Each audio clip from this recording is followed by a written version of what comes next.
가만히 내 인생을 돌아보면 내가 사기당했을 때 내 상태가 어땠었냐면 욕심이 꽉 차 있었을 때. 그러니까 내가 강의 때 여러분들 욕심 부리지 말라는 게 그냥 하는 말이 아니라 이 온 몸에서 경험을 하고 나온 말이에요. 온 몸에서 경험을 하고 나온 얘기, 그냥 하는 얘기가 아니에요. 온 몸에서 나온 거죠. 또 뭐 배신도 많이 당했고. 그런데 내가 이렇게 요한복음을 읽어보면 예수님이 막 이 루카복음에도 마테오복음에도 이런 악마가 와서 유혹을 해요. 돌도로 빵대라고 그러고 산에서 뛰어내리라고 그러고 성당에서 교회 종탑에서 뛰어내리라고 그러고, 그랬을 때 예수님의 한마디 한마디가 그게 다 내 인생에 나도 저런 유혹이 있는데 예수님은 안 빠졌는데 난 다 빠졌던 거야. 나는 다 빠졌던 거야. 그러면서 제가 깨달은 게 있어요. 아, 욕심 부리지 말아야 되겠구나. 그리고 하느님을 더 사랑해야지 사람을 더 사랑하면은 꼭 고통이 오는구나. 그리고 이제 좋았던 것만 기억을 하는 거야. 나빴던 기억을 자꾸 하면요 인생이 우울해요. 습관이에요, 습관. 여러분들 그 불행한 사람들 며칠 전에 그 신문에 아주 재미난 게 나왔어. 불행한 사람 10가지 특징이 나왔어. 자신과 남의 단점만 본다. 불행한 사람들은요 자신과 남의 단점만 본대요. 그 다음에 두 번째, 변화시킬 수 없는 것에 대한 걱정을 한다.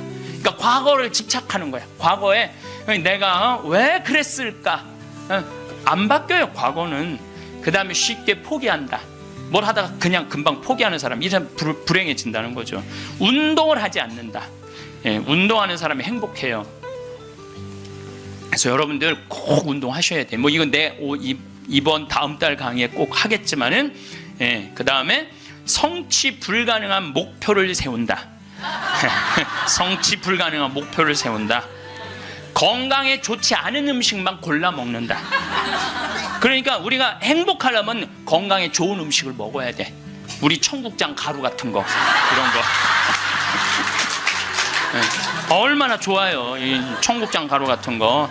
나도 오늘 아침에 좀 일찍 나오는 바람에 청국장 가루를, 저는 그냥 제가 일어나자마자 제가 타 먹어요, 맹물에. 그걸 먹으면요 기분이 참 좋아요. 그리고 이제 요즘은 이제 시래기, 무청 있죠? 우리 생태마을에 그냥 온 생태마을에 무청이 널려 있어요 지금. 그걸 보고 있으면 기분이 좋아요. 그 시래기 탁 삶아갖고 무쳐갖고 밥을 비벼 먹으면, 우리 생 청국장에다 밥을 비벼 먹으면 너무 맛있어. 잠을 충분히 자지 않는다. 불행한 사람들. 인터넷에 갇혀 산다. 남에 대해 험담, 부정적인 말만 한다. 불행한 사람들은 이런 다 기미가 있어요. 그 다음에 마지막에 용서하기를 거부한다. 난 절대 용서할 수 없어. 이 사람들이 다 불행하다는 거예요. 그래서 여러분들 이렇게 인생을 돌아보면서 억울하고 분한 것만 새기지 마라. 특별히 우리 할머니들, 내가 대동아 전쟁에 시집으로 와서 6.25 전쟁 때 1.4.5태 때 고생한 얘기, 그거요 청승이에요, 청승. 행복했던 기억만 하시면 좋아요. 그 다음에 죽을 때 뭐 갖고 가냐면 선행 갖고 가는 거. 선행. 죽을 때 선행 갖고 가는 거. 여러분들 죽을 때 땅 갖고 가는 거 아니라니까요. 집 갖고 가는 게 아니라니까요. 재물 갖고 가는 게 아니에요. 이거는 갖고 갈 수 없는 거야. 갖고 갈 수 없는 거야. 오늘도 전심 먹으면서 잠깐 대화를 했는데, 사람들을 보면요 1000개를 가지고 있으면서 1개밖에 못 누리고 사는 사람이 있어요. 근데 100개를 가지고 99개를 누리고 사는 사람이 있어요. 그럼 여러분들 1000개 가진 사람은 이게 뭐 1000개 가지나 많아요. 이 사람이 죽을 때 그랬는데 돈이 너무 많은 사람은 그걸 못 쓰고 죽어서 못 죽는데요. 돈이 너무 많은 사람들은. 그러니까 쓸 수 있을 때 열심히 쓰라는 거예요. 두 번째로는 선행이야. 마태복음 25장에 예수님이 이런 얘기를 합니다. 오른쪽에는 양, 왼쪽에는 염소를 갈라놓고 이런 얘기를 해요. 내 오른쪽에 있는 사람들한테 내 아버지의 복을 받은 이들아, 와서 세상 창조 때부터 너희를 위하여 준비한 나라를 차지하여라. 너희는 내가 굶주렸을 때 먹을 것을 주었고, 내가 목말랐을 때 마실 것을 주었으며, 감옥에 갇혔을 때 찾아주었다. 그럼 의인들이 이렇게 말할 것이다. 주님, 저희가 언제 주님께서 굶주리신 것을 보고 먹을 것을 드렸고 목마르신 것을 보고 마실 것을 드렸습니까? 언제 주님께서 나그네 되신 것을 보고 따뜻히 맞아 드렸고 헐 벗으신 것을 보고 입을 것을 드렸습니까? 언제 주님께서 병드시거나 감옥에 계신 것을 보고 찾아가 배웠습니까? 그러면 임금이 대답할 것이다. 내가 진실로 너희에게 말한다. 너희가 내 형제들인 이 가장 작은 사람. 여러분들, 그래서 저는 이 단어를 참 요즘 많이 묵상을 해요. 내가 만나는 사람들 중에 작은 이들 가운데 한 사람에게 해준 것이 곧 나에게 해준 것이다. 얼마 전에 우리 아파트 경비병이 분신 자살해서 세상을 떠났잖아요. 가장 작은 이한테 해준 게 누구한테 해준 거야? 예수님. 이 지금 대한민국 사람들이 이 말씀을 새겨야 돼요. 돈 좀 벌었다고 작은 이들을 무시하는 이런 사회, 이 왼편 염소 쪽으로 가는 거예요. 여러분들 오른편 양쪽으로 가려면 어떻게 해야 돼? 작은 이들 중에 목마르고 헐벗고 배고프고 감옥에 갇히고 나그네 된 사람한테 따뜻하게 대해야 되는 거예요. 록펠러라고 있어요. 미국 부자. 이 사람 죽었는데 얼마나 부자냐면 1850년도에 태어난 사람인데 55살에 전 세계의 90%를 줘요. 세계에서 최고로 부자였어요. 55살에 이 사람이 불치병을 딱 판정을 받아요. 1년밖에 못 산다고. 1년밖에 못 사니 전 세계 최고의 부자인데 55세 1년밖에 못 사니 얼마나 기가 막혀요. 병원에서 탁 나오는데 이렇게 보니까 병원 정가운데 뭐라고 써 있느냐면은 받는 자보다 주는 자가 행복하다. 그거를 봐요. 그거를 보고 막 가슴에 전율을 느껴요. 어떤 전율을 느끼냐면 자기는 돈이 그렇게 많은데도 준 적이 없는 거야. 막 회사 병합하고 뺏고 막 이랬거든요. 아주 냉혈한이었어요. 예.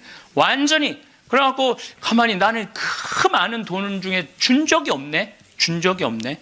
여러분들 마음 가끔 이렇게 말하는 분들이 있어. 누가 나 좀 돈 좀 안 주나? 이 사람 불행한 거예요. 이 사람 무조건 불행한 거예요. 내가 누구 돈 좀 줘야지 이 사람이 행복한 거예요. 항상 얻어먹을 자세가 돼 있는 사람은 불행한 거예요. 주려고 그래야 돼. 주려고. 그래서 저는 본당 신부하면서도 교우들하고 밥을 먹어도 정말 내가 냈지 교우들이 돈 못 내게 했어요. 왜냐하면 가만히 보면 교우들 먹고 살기 바쁜데 자식도 공부시키고 월세 세금 내기 바빠 죽겠는데 신부한테까지 돈을 뺏기면서 밥을 사주는 게 이게. 그래서 나는 내가 다 정말 많이 냈어요. 그 처음에 신부님한테 밥 얻어 먹은 적이 평생에 처음이라는 교우들을 참 많이 봤어요. 신부님 무슨 돈이? 나 돈 많아.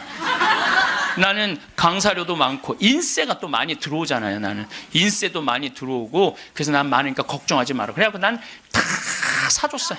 그래도 난 내 주머니에 한 번도 돈이 떨어져 본 적이 없어요. 이게 언제 들어오냐면 내 영명 죽일 때 다 들어온다니까요. 내 영명 죽일 때. 그리고 예수님이 뭐라고 그러냐면 5,000명 빵 먹일 때 너희들이 줘라. 그러니까 제자들이 이 많은 사람들 어떻게 우리가 주냐 그러니까 예수님이 이런 말을 해요. 너희가 거저 받았으니 거저 주어라. 참 이 말이 전 좋아요. 우리가 나누지 못하기 때문에 인생이 괴로운 거죠. 그래갖고 록펠러가 나는 이렇게 많이 줄 수 있는데 내가 하나도 못 주고 죽는구나. 근데 마침 그 병원에서 호텔 로비에서 딸아이 입원비가 없어갖고 막 병원 사람들한테 제발 내 딸 좀 입원 시켜달라고 막 울며 불며 매달리는 엄마를 봐요. 록펠러가 그걸 보고 비서를 시켜서 병원비를 대주라고. 병원비를 대줬는데 그 소녀가 기적같이 나요.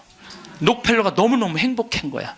야, 나도 이렇게 나누니까 이렇게 좋으네.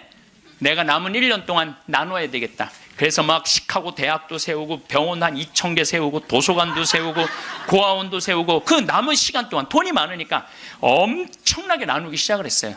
근데 그렇게 나누다 보니까 록펠러가 이 55세 죽는 데는 록펠러가 98까지 나누다 죽었습니다.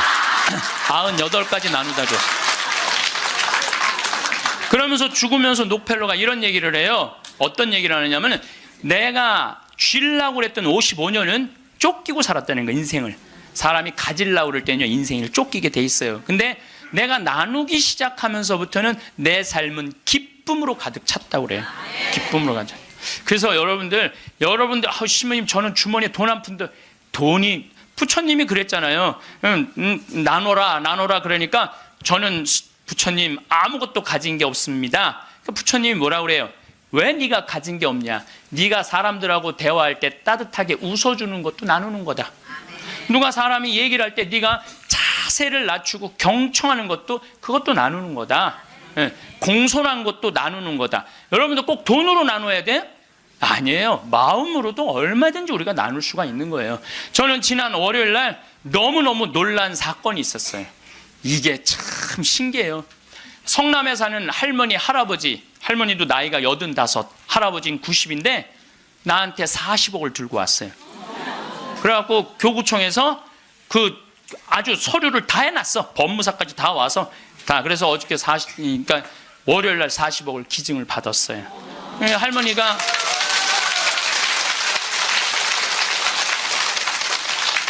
그러니까 되는 놈은 되는 거야.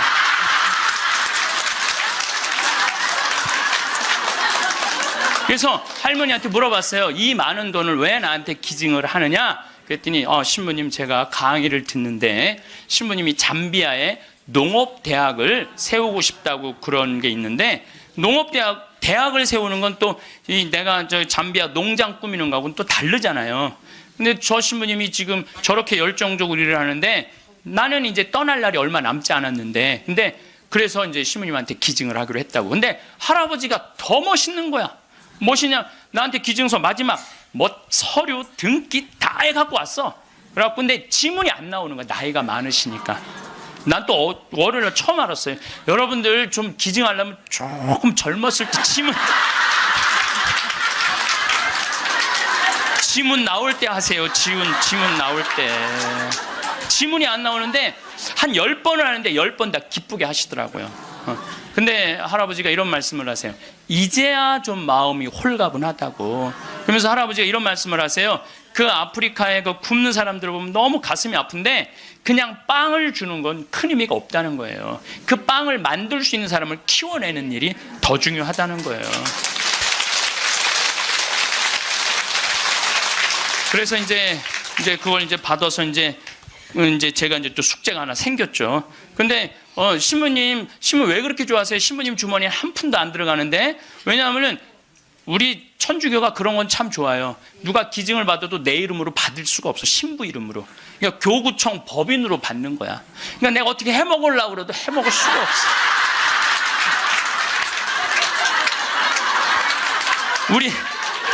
우리 주교님 도장을 훔쳐야지 해먹을 수 있는 거니까. 주교님 도장을 훔쳐야지. 근데 그 할아버지가 더 기가 막힌 말씀을 하셨어요. 어떤 말씀을 하셨느냐면은 신부님 아들한테 물어봤대요. 내가 이거를 40억을 신부님한테 기증하기로 했다. 그랬더니 아들이 아버지 기증하세요. 나 넓은 집이 있고 직장이 있는데 그거 돈 많으면 머리 아파요. 그 아들도 기가 막히죠. 아니 뭐 법적으로 뭐 소송도 한다는데. 그래서 여러분들 제가 말씀드리는 거는 우리가 죽을 때 갖고 가는 게 땅이 아니라니까요. 집이 아니고 재물이 아니에요. 뭐냐면 선행이야. 선행. 내가 뭔가 베풀 수 있는 선행이 있어야 돼요. 그래서 여러분들도 내가 돈이 없다라면 마음으로라도 나눌 줄 알아야 돼. 마음으로라도. 예. 그리고 죽을 때 갖고 가는 건 결정적인 건 믿음이야. 믿음이 없는 사람은요 노잣돈 없이 떠나는 거예요. 믿음이 없는 사람은 노잣돈이 없이 떠나는 거. 죽을 때 빈털터리로 떠나는 거. 빈털터리로. 근데 내가 주님께서 날 기다리고 계셔. 주님께서 날 맞아주실 거야. 이 믿음 있는 사람은요 여행 떠날만 해요. 근데 딱 저승에 들어섰는데 아무도 날 데려가는 사람, 깜깜한 어둠만 날 기다리고 있는 사람은 너무너무 힘든 거죠. 제가 한 10년 전에 우리 후배 신부들을 데리고 제주도에 스킨스쿠버를 데리고 갔어요. 바다에 들어가는 거. 근데 뭐 한 6, 7명 신부들하고 지구 신부들하고 갔는데 문섬, 새끼섬, 서귀포 쪽에 거기가 참 아름다워요. 근데 이제 그 신부들은 초보니까 강습을 받고 나는 좀 할 줄 아니까 새끼섬에 바다에 이렇게 들어가서 이제 혼자 절대 가면 안 되는데 그래도 이제 혼자 이렇게 좀 옆에 이제 강습하는 거 보고 혼자 이렇게 돌았어요. 근데 그 신부 중에 하나가 물 공포증 있는 신부가 있어요. 너는 여기서 낚시만 해. 그래갖고 이제 그 신부는 위에서 낚시를 하고 있는데 나는 이제 바다에 들어 물고기가 얼마나 많은지 몰라요. 돌돔 하여튼 물고기가 얼굴을 치고 지나갈 정도로 물고기가 많아요. 바다에 들어가 보면은. 그래갖고 이제 한 바퀴 한 30분 이제 다이빙을 하고 나와서 그 후배 신부한테 물어봤어요. 물고기 좀 잡았어? 이 신부가 한다는 얘기가, 신부님 한 마리도 없나 봐요. 30분 동안 한 마리도 못 잡았어요. 그러는 거예요. 그 많은 물고기를 두고 그 위에서 낚시하는 사람은 한 마리도 없는 줄 알고 그냥 계속 한 마리도 없다고 투정을 부리더라고요. 신앙생활도 똑같아요. 신앙생활도 내가 하느님을 믿고 하느님 안으로 빠져들면은요, 그 안에는 온 세상이 하느님의 섭리야. 하느님의 손길이고 하느님의 사랑이야. 근데 많은 사람들은 그 물속에 뛰어들지 않아요. 뛰어들지 않고 바깥에서 있는 거야, 없는 거야. 하느님 계신 거야, 안 계신 거야. 이러고 있으니까 잡아요, 못 잡아요? 못 잡아요. 여러분도 오늘도 야 명동에 오늘 그 신부님 강의 간대자, 가자.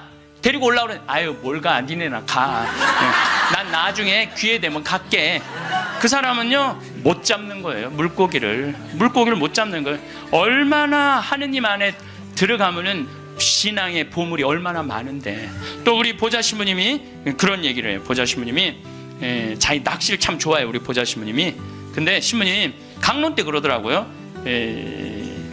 보면은 아무리 물고기가 안 나와도 한 자리에서 4시간, 5시간 앉아있으면 결국은 나올 때 되면 밑밥을 뿌리면은 나올 때 되면 엄청나게 나온다는 거예요. 우리 보좌 신부님이 우리 조카 며느리 아이가 아기를 가져갖고 잉어를 좀 해달라는 거예요. 가면 막 이렇게 잡아오는 거예요. 어떻게 이렇게 재주가 좋으냐 그러니까 신부님이 한 자리에 계속 있으면 잡는다는 거예요. 한 자리에 계속 있으면은. 근데 자기가 낚시터에 가보면 한 마리도 못 잡아가는 사람이 있대. 어떤 사람이냐면 1시간씩 옮기는 사람. 이 사람은 하나도 못 잡고 가는 거야. 하나도 못 잡고. 그래서 신앙도 꾸준한 사람이, 변함이 없는 사람이 엄청난 보화를 끌어올릴 수 있는 거예요. 그래서 우리 죽을 때는 추억, 선행, 믿음 갖고 가는 거예요. 집 갖고 가는 게 아니라니까요. 어쨌든 내가 지난 2월 달에 이제 성주순례 이제 가서 이제 갈릴레아 호수를 도는데, 그 갈릴레아에서 3일을 머물었어요. 갈릴레아가 신앙의 유산이 너무 많아요. 5,000명 먹이신 빵의 기적도 갈릴레아 호수에서 했지. 산상 설교도 갈릴레아에서 했지. 풍랑 걸은 데도 갈릴레아지. 제자들하고 예수님하고 만난 데도 갈릴레아지. 얼마나 많아요. 그러니까 거긴 3일을 머물렀죠. 3일을 머무르고 이제 저녁에 이제 모여갖고 80명 순례자들한테 오늘 느낀 신앙의 감동을 나눔 얘기를 하자고 그랬어요. 근데 참 우리 천주교 신자들은 이상하죠. 말 그렇게 잘하다가도 말씀 나누게 하자 그러면 입을 다물어. 말씀 나누게 하자 그러면. 내가 아는 몇몇 연예인도 있으면 연예인들을 만나고 얘기를 하면 신앙이 너무너무 좋아요. 그런데 방송에만 나가면 절대 말 안 해. 신앙에 대해서. 신기해. 개신교 성도들은 간증하라고 그러면 그냥 뛰어나오고 서로 하려고 그러는데, 우리는 그냥 잘 놀다가도 자 지금부터 말씀 나누기 전에 내가 묵상을 했어요. 왜 우리 천주교 교우들이 이렇게 입이 무거운가. 내가 묵상을 했어요. 답을 찾아냈어요. 요셉 성인 닮아서 입이 무거운 거. 요셉 성인 닮아서. 요셉 성인이 참 입이 무거워요. 보면은 아니 장가를 가려고 딱 했는데 마리아가 애를 배 갖고 온 거야. 기가 막히잖아요. 그럼 나는 손도 잡은 적이 없는데, 그럼 일반 사람이면 뭐라 그럴 거냐. 친구들한테 야 얘기 좀 하자. 야 난 너무 고민이 있어. 아니 마리아가 결혼도 하기 전에 애를 배웠네. 이거 어떻게 하면 좋지? 분명히 이렇게 얘기했을 거예요. 근데 요셉 성인은 아무한테도 말하지 않고 혼자 파혼하기로 혼자만 마음속으로 생각을 해. 우리 천주교 교우들하고 똑같은 거예요. 12살 때 예수님 3일 동안 잃었다가 3일 만에 찾았어. 3일 동안 근데 나는 요셉 성인도 참 대단해요. 내 애도 아니고, 그렇잖아요. 내 애도 아니고 마누라도 내 마누라도 아니야. 사실은 그렇잖아요. 그런데 그 아이하고 그 엄마를 12년 동안 책임졌다는 건요, 보통 사람 아니면 못해요. 참 우직한 분이죠. 근데 3일 만에 잃어버려서 얼마나 애가 타게 찾았겠어요. 찾고 난 다음에 성모님이 얘야, 네 아버지와 내가 너를 얼마나 찾았는지 모른다. 나는 이 말도 참 묵상을 많이 하는 말 중에 하나예요. 성모님도 시집을 막상 오긴 왔는데 뱃속에 아기가 이씨 들어왔으니 얼마나 미안해요. 그러니까 항상 요셉 성인한테 미안한 마음이 있었던 것 같아. 그래서 여러분들 3일 만에 잃었던 애를 찾았어. 그럼 여러분들 뭐라 할까? 이놈의 새끼 내가 너 얼마나 찾았는지 알아? 분명히 이랬을 거야. 근데 성모님은 자기를 먼저 내세우지 않았어요. 자기 아이임에도 불구하고 얘야, 네 아버지와 내 남편을 인정해 준 거죠. 남편을 존중해 준 거죠. 네 아버지와 내가 너를 얼마나 찾았는지 모른다. 그런데도 요셉 성인은 아무 말도 안 해. 한마디도 안 해. 찾았으면 됐지 뭐 이거죠. 한마디도 안 해요. 그래갖고 이제 우리 천주교 교우들이 요셉 성인 닮아서 말을 안 해요. 그래서 내가 우리 말씀 나누게 좀 하여튼 안 해. 근데 호텔 로비에서 얼마나 근사해요. 갈릴레아 호수 호텔 신앙을 얼마나 간증하고 싶겠어. 아무도 말 안 하는데 70살 먹은 할머니가 손을 번쩍 드는 거예요. 내 말 끝나자마자 자기가 말한다는 거예요. 너무 고맙더라고요. 근데 그분은 할아버지하고 같이 오신 할머니인데 딱 일어나더니 할아버지의 손가락질을 딱 하더니 이렇게 말하는 거예요. 신부님, 내가 평생 이 인간 때문에 고생했다는 거예요. 나이가 70이 넘으면 남편을 대놓고 욕할 수가 있어요. 내가 평생 이 인간 때문에 고생했다는 거예요.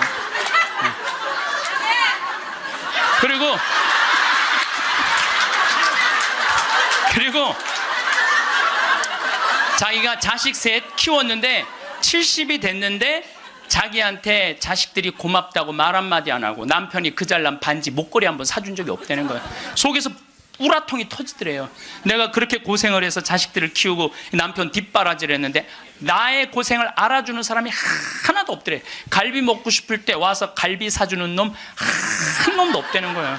근데 어느 날 갑자기 내가 방송에서 나오더니 그러더래요. 늙어서 왜 갈비가 먹고 싶으면 자식이 사줘야 되냐. 그지근성을 버려라. 갈비가 먹고 싶으면 내 돈으로 내가 가서 사 먹으면 되지. 또 자식이 사줄 때까지 기다리느냐. 무슨 돈으로 집 잡혀서 사 먹어라. 맨날 자식한테 섭섭하다고 그러지 말고. 그 얘기를 듣는데 이 할머니가 망치로 한 대 맞았대요. 지금 70살 넘은 할머니 할아버지들 중에 갈비가 먹고 싶다고, 여보 우리 갈비 먹고 싶다, 오늘 가서 갈비 사 먹자. 그리고 둘이 갈비집 가서 10만 원이나 된 돈 내면서 갈비 사 먹을 사람들이 얼마나 돼요? 그저 자식이 한번 사줘야지 그냥 한번 먹고 오는 거지. 그 돈 무서워서 벌벌벌벌 떨잖아요. 그러니까 자기를 위한 일을 안 하는 거예요. 이제는 여러분들 자기를 위한 일을 해야 돼요. 자기를 위한 일을. 어쨌거나 하여튼 이제 나도 이제 사 먹어야 되겠다. 집 잡혀서 그런 생각을 하는데 평화신문에 황창현 신부와 함께 떠나는 도보 성주순례가 딱 떴대. 그걸 보는 순간 이 할머니는 이거다 하고 이 할머니는 그냥 집을 팔았대. 그냥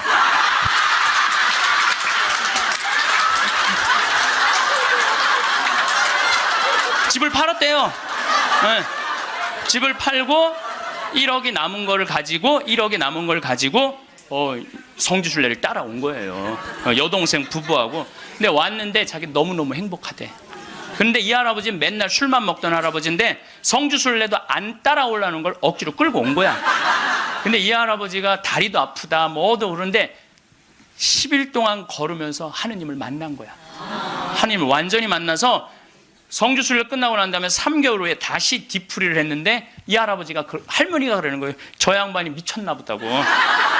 왜 그러냐면 그전에는 전화만 하면 술 어서 먹을까 이랬는데 요즘 전화만 하면 성당 나와라, 성당 나가야 된다, 하느님은 살아계신 분이다 이렇게 얘기를 하더라고요. 그러니까 이 세상 집을 팔아서 하늘나라 집을 산 거예요.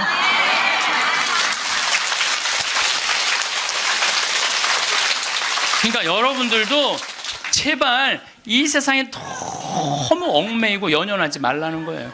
내가 이번에 성주순례 가서도 너무 많은 걸 느꼈는데 그 대학생이 엄마 아빠를 따라온 거야. 인천공항이 딱 나를 바라보는 눈빛이 흰 눈동자 95% 까만 눈동자. 너 때문에 내가 여기 따라왔다. 근데 이 친구가 성지순례를 하루를 걷더니 이틀을 걷더니 눈빛이 바뀌는 거예요. 그러면서 마지막엔 이 친구가 이런 말을 하더라고요. 신부님, 저는 가슴이 지금 터질 것 같이 행복하다는 거예요. 살아계신 예수님을 만나서 가슴이 터질 것 같이 행복하다는 거예요. 그리고 그 친구는 엄마 아빠가 길을 잃고 공부 굉장히 잘하는 아이였어요. 근데 지금 의대 공부를 한대요. 내가 아프리카에 좀 가서 봉사 좀 하자 그랬더니 그러니까 길을 찾은 거지.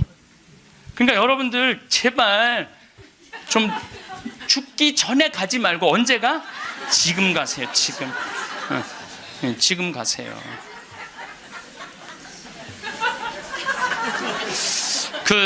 요 얘기만 하고 다음 강의로 넘어가겠습니다. 제 조카를 작년에 잠비아를 남자아이를 데리고 갔어요. 근데 얘가 갔다 오고 나서 말라리아가 걸렸어요.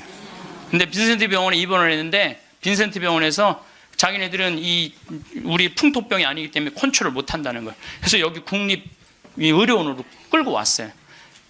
죽기 일보 직전이었어요. 내가 조카 하나 죽이나 보다. 내가 내 평생에 그렇게 열심히 기도했는데 하느님 제발 살려주십시오. 그래서 안 돼갖고 서울대 병원에 유명한 의사도 해갖고 좀 어떻게 해갖고 어쨌든 하여튼 기도가 통했는지 살아났어. 근데 얘가 국립대학 다니다가 그거 끝나고 내가 대학을 때려쳤어요. 대학을 때려치고 삼촌 내가 죽기 직전까지 가보니까 내가 하고 싶은 거 해야 되겠어. 얘가 걔 내 목소리하고 똑같아요. 그래서 뮤지컬 학과를 다시 간 거야. 요즘은 매일 뮤지컬 연극 지금 학교 다니면서 매일 공연하러 이 아이는 나 볼 때마다 삼촌 나 너무 행복해. 그러니까 여러분들 사람이 죽기 전에 후회하는 게 뭐냐면 왜 내가 그걸 못 해봤을까 이걸 후회한다는 거예요. 그러니까 이 얘기는 내가 다음 시간에 할 텐데 죽기 전에 후회하지 말고 지금 하라는 거. 지금 기도 바치겠습니다. 성부와 성자와 성령의 이름으로 아멘. 당신을 보면 괜히 눈물이 납니다. 사랑의 눈물, 속죄의 눈물, 기쁨의 눈물, 피부를 비집고 들어오는 당신의 살 냄새도 괜히 눈물이 납니다. 생명 속에 사랑으로 스며듭니다. 우리의 속죄 모두 지시고 사랑으로 거두시는 당신 모습에 죽음과 부활을 다시 봅니다. 하늘과 땅 사이에 다시 나시고 지금도 나를 위해 살아계시는 사랑의 깊은 영광 당신입니다. 당신을 보면 괜히 사랑에 젖어 사랑의 눈물이 절로 납니다. 가시관 쓰신 모습, 피에 젖어도 인자한 모습에 눈물이 납니다. 십자가에 못 박혀 돌아가실 때 우리의 생명 다시 난 것을 마음 깊이 눈물 절로 납니다. 당신을 보면 괜히 눈물이 납니다. 옛날부터 성당 다니셨던 분들 손 들어보세요. 뭐예요? 천주를 알아 공경하고 자기 영혼의 구원을 위하여 세상에 낳느니라. 이걸 제가 지난 3주 동안 말씀을 드렸습니다. 사실은 하느님께 경배드리기 위한 인간의 도구가 뭐냐면은 춤, 노래, 시편, 시, 그림. 이게 예술이에요. 예술. 인간이 이 자기의 감정을 극도로 표현할 수 있는 거예요. 춤도 감정을 극도로 표현할 수 있고, 노래도 감정을 극도로 표현할 수 있고, 시도 감정을 극도로 표현할 수 있고, 그림도 마찬가지입니다. 이 네 가지를 통해서 우리는 하나님께 영광을 드릴 수 있는 거예요. 이 네 가지를 잘 활용할 줄 모른다. 그럼 우리의 마음을 잘 표현하지 못하는 거예요. 그래서 우리가 신앙생활을 할 때 이 네 가지의 도움을 잘 받아야 되고, 이 네 가지를 모든 종교가 잘 이용하고 있습니다. 이게 또 하느님이 주신 인간의 선물이고, 춤을 추고 노래를 하고 시를 하고 그림을 그리는 것, 특히 그림 그리고 시하고 노래하는 것, 이거는 정말로 인간만이 할 수 있는 특권이에요. 특권. 춤은 나름대로 새나 이런 거 우리가 춤이라고 보지만은, 그래도 춤도 굉장히 인간의 아름다운 소중한 하느님이 주신 선물이죠. 이걸 또 누구한테 돌려드려야 돼? 하느님께 돌려드려야 돼요. 자, 이제 두 번째로 우리 성당에 나오는 목적은 두 번째로 자기 영혼의 구원을 위하여 나오는 거예요. 근데 실질적으로 정말 우리가 신앙생활하면서 자기 영혼의 구원을 위해서 정말 간절하게 애를 쓰느냐? 내 영혼이 천당 가는 거, 하느님 나라에 가는 거, 이걸 얼마나 힘을 쓰느냐. 저는 그렇게 생각하지 않아요. 천당은 두 번째고 뭐에 우리가 마음에 팔려 있어? 세상에 마음이 팔려 있어요. 그래갖고 뭐만 얻으면 돼? 마음의 평화만 얻으면 돼. 제가 92년도에 철산 성당에 보좌 신부를 할 때 아주 예쁜 새색시가 저한테 찾아와갖고 신부님, 저는 요즘 너무 힘들다는 거예요. 왜 힘드냐 그러니까 꿈에 자꾸 학도병 그 망토를 하고 그런 학도병이 나타나는데 너무 고통스러워한다는 거예요. 너무 고통스러워한다고. 그래서 그 학도병이 계속 꿈에 나타난다는 거예요. 그냥 한번 꾸고 지나가면 모르는데 정기적으로 계속 나타난다는 거예요. 결혼한 지 얼마 되지도 않았는데. 그래서 내가 그러면은 시아버지를 좀 찾아가라. 시아버지한테 가갖고 혹시 36년 동안 나라 뺏긴 정말 서러운 시절에 41년부터 우리나라가 뭐를 많이 끌려나갔어요? 학도병을 많이 끌려나갔어요. 혹시 형제 중에 그런 분이 있는지 알아봐라. 그랬더니 갔다 왔더니 시아버지 동생이 징용에 끌려갔다는 거예요. 시아버지 동생이. 그러면은 분명히 그 영혼이 바로 자매가 하느님을 믿으니까 그 영혼이 자매의 도움을 필요로 하는 거다. 나하고 미사 넣고 같이 그 영혼을 위해서 기도하자. 그러고 정말 한 달 동안 내가 또 막 새 신부였냐, 새 신부. 막 새 신부였을 때니 얼마나 정성스럽게 미사를, 정말 제가 굉장히 정성스럽게 미사를 드렸어요. 그 영혼의 이름을 이제 알아갖고 와갖고 굉장히 미사 때마다 천국에 갈 수 있도록 해주십시오. 천국에 갈 수 있도록 해주십시오. 이 영혼이 만약에 연옥에 있다면 하느님 당신의 은총으로, 예수님 당신의 십자가의 피로 천국에 갈 수 있도록 해주십시오. 계속 했어요. 근데 한 달이 지났는데 그 자매가 저를 찾아왔어요. 신부님, 어제 꿈에 그 학도병이 네 덕분에 내가 좋은 곳에 간다고 고맙다고 그러고 떠나갔다는 거예요. 그럼 누구 덕분에? 그 손자 며느리 덕분에 이 학도병은 우리 천주교는 뭐가 있어요? 연옥이 있어요. 연옥. 이거를 우리 가톨릭에서는 림부스라고 그래요. 림부스. 림부스의 의미는 뭐냐면은 여기 천당이야. 그리고 여기가 가장자리. 천당 가장자리. 천당 끄트머리. 이거를 뭐라고 그러냐면 근처, 언저리를 림부스라고 그래요. 림부스. 이걸 연옥이라고 표현하는 거야. 천당 바로 직전에. 그 다음에 이 림부스 끄트머리도 아니고 맨 끝에 있는 건 뭐야? 이건 지옥이야. 이건 뭐 가지도 못하는 거야. 여기에 얹혀 있는 영혼들, 오도 가도 못하는 불쌍한 영혼들이 누구의 기도를 간절히 바라요? 살아있는 우리의 기도를 간절히 바라는 거예요. 미사는 하느님께 드리는 최고의 경배이면서 고통스러운 연옥의 문을 열어주는 황금 열쇠예요. 성 그레고리오는 말합니다.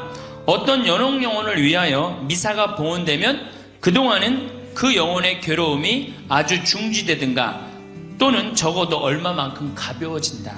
내가 신부가 미사를 이렇게 봉헌할 때 항상 연옥 영혼을 위해서 간절히 기도합니다. 이 연옥 영혼이 있다면 하느님 정말로 빨리 당신 품으로 끌어들이시라고.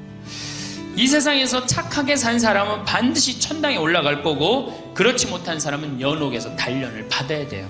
연옥에서. 제가 이렇게 뭐 사제생활 거 길게는 안 해봤지만 사제생활하면서 많이 느끼는 것 중에 하나가 불쌍한 영혼들이 너무 많다는 거예요. 우리의 기도를 필요로 하는 영혼들이 너무 많다는 거예요. 그러니까 미사 봉헌할 때 우리 자식 공부 잘하게 해주시고 우리 남편 저기 뭐 회사 안 떨어지게 해주시고 우리 집 아파트 뛰게 해주시고 그건 문제도 아니야. 지금 미사를 봉헌하는 순간은 뭐가 가장 중요해요? 영혼의 구원이 가장 중요한 순간이에요. 근데 우리 그냥 미사하면서도 그냥 엉뚱한 기도만 하는 거. 무슨 기도해? 세상의 복만 누리기를 기도하는 거예요. 미사는 그런 게 아니에요. 세상의 복을 누리기 위해서 드리는 게 미사 아니에요. 하나님께 찬양 드리고 또 영혼의 구원을 위하여 드리는 미사가 미사라는 거예요. 이 로마의 성 바오로 아시죠? 바오로 성인 목이 잘렸을 때 3번 목이 튀었다 해서 그 기념 성당으로 트레스폰타라고 그랬어요. 3번 목이 튀었다. 거기서 이 성당 아주 근사하게 전했죠. 그 성당에서 미사를 거행하던 성 벨라도는 이렇게 얘기해요. 수많은 천사들이 전 세계에 사제들이 바치는 희생제사, 즉 예수님의 십자가의 희생에 의하여 연옥으로부터 해방된 영혼들을 천국으로 데려가느라고 오르락내리락 하는 장면을 봤다는 거. 성 벨라도 성인은 그 미사를 드리는 동안 어떻게 수많은 영혼들이 천당에 올라가는 걸 본다는 거예요. 성 요한 보스코, 우리 청소년들의 주보 성인인 요한 보스코는 뭐라 그래? 미사의 거룩한 희생 제사는, 미사의 거룩한 희생 제사는 연옥의 불쌍한 영혼들을 도와줍니다. 사실 미사는 그 영혼들의 고통을 덜어주며 그들이 고통받는 기간을 단축시켜주며 그들을 빨리 복된 왕국으로 데려다주기 위한 가장 효과적인 방법입니다. 그러니까 미사가 드려지는 동안 누구를 위해서 내가 미사를 드리고 있다. 그러면 그 사람, 지향하는 사람은 고통이, 연옥의 고통이 중지되든가 아예 그 고통이 끝이 난다는 거예요. 그리고 연옥에 있는 고통을 가장 쉽게 천국으로 올릴 수 있는 방법은 우리 예수님의 십자가상의 제사, 예수님의 십자가상의 희생이 연옥 영혼을 천국으로 올리는 거예요. 예수님이 왜 이 세상에 오셔서 십자가에 고통을 지셨어요? 천국문을 열어주기 위한 거야. 그 십자가의 제사가 바로 뭐예요? 미사예요. 그래서 미사를 우리는 뭐라고 불러? 구원의 미사라고 그러잖아. 구원의 미사. 구원의 미사라고 그러죠? 그러니까 우리가 구원을 위한 미사란 말이야. 연옥 영혼을 구원하기 위한 미사. 그러니까 미사할 땐 여러분들은 그런 지향을 두고 꼭 봉헌을 하셔야 됩니다. 최근 가장 가까이에서 성인이 된 비오 신부님께서는 많은 연옥 영혼들이 연옥에서 풀려나도록 미사를 바쳐달라고 부탁하기 위해서 신부님한테 많이 나타난다는 거예요. 난 너무너무 고통스러우니까 날 도와달라고. 아까 제가 말씀드렸던 그 새색시 얘기도 똑같은 거예요. 그러니까 많은 연옥 영혼들이 누구의 기도를 바래? 우리의 기도를 바란단 말이야. 근데 우리는 엉뚱하게 미사 때 연옥 영혼을 위해서 기도하는 건 아니고 어디다 대고 기도해? 이 세상 복 달라고 기도한단 말이야. 그러니까 이거 안 되는 거죠. 그러니까 방향을 잘못 잡았다는 거, 신앙생활에. 성 토마스 아퀴나스는 또 말합니다. 연옥에서 영혼을 구하는 가장 쉬운 방법은 물론 미사다. 연옥에 있던 성 토마스 아퀴나스의 누이 동생이 오빠 나 너무 고통스러우니까 날 위해서 미사를 좀 봉헌해줘. 그래갖고 미사를 7대를 봉헌했대요. 그랬더니 천국에 올라갔다는 소식을 천사들을 통해서 들었다는 거예요. 그만큼 미사가 중요한 거예요. 그리고 연옥에 있는 영혼들은 스스로는 천당에 올라갑니까? 못 올라갑니까? 못 올라가요. 그 고통을 다 보석을 다 해야만이 올라가는 거예요. 그러니까 살아있는 우리의 기도의 도움이 필요한 거예요. 연옥에 있는 영혼들은. 특히 우리가 하루에 3번 연옥을 위해서 꼭 기도하게 돼 있어요. 언제? 식사 후에. 전능하신 하나님 베풀어 주신 모든 은혜 감사합니다. 아멘. 주님의 이름은 찬미를 받으소서, 이제와 영원히 받으소서. 세상을 떠난 모든 교우들이 천재자비하심으로 영원한 안식을 누리게 하소서. 기도하죠. 근데 우리 천주교 교우들은 밥 먹을 때도 감사기도 잘 안 해요. 밥 먹을 때도 돌아다녀 보면은 성어 긋고 밥 먹는 교우들 별로 없어요. 손가락에 묵죽 껴도 성어 안 거요. 제가 우리 목사님들은, 내가 우리 신부들하고 한번 어서 밥 먹었어요. 밥 먹으러 갔는데, 우리는 이제 신부들은 보통 로망칼 안 하고 신부들끼리 모일 때 편안하게 만나잖아요. 우리 신부들하고 이제 똑같이 음식을 시켰어요. 그럼 우리는 이제 밥 먹을 때 어떻게 해? 성부와 성자 성령 이름으로 아멘. 주님 은혜를 내려주신 이 음식에 강복하소서. 우리가 딱 강복하고 밥을 먹기 시작했어요. 근데 목사님들은 거기서 한 4분인가 5분이 목사님들이 밥 먹으러 왔는데 이게 기도하기 시작하는데요. 무지하게 하더라고요. 우리 저 목사님 사모님이 몸이 아픈데 몸을 낫게 해주시옵고 이렇게 좋은 음식을 주시옵소서 너무너무 감사합니다. 또 다른 목사님이 또 그냥 우리 저 목사님 새로 목회를 시작하셨는데 목회 잘하게 해주시옵고 막 기도하는데 우리 밥 다 먹을 때까지 감사 기도를 하는 거예요.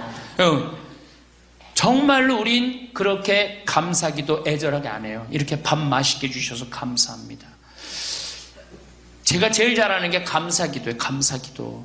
오늘 아침에도 아침에 올라오는데 이 산에 구름이 걸려있는데 너무 멋있는 거야. 저 앞산에 구름이 걸려있는데 너무 멋있는 거야. 하느님 감사합니다. 감사합니다. 제가 항상 이렇게 감사 기도를 드려요. 특히 밥 먹을 때 제가 제일 감사해요. 이렇게 맛있는 밥 해주셔서.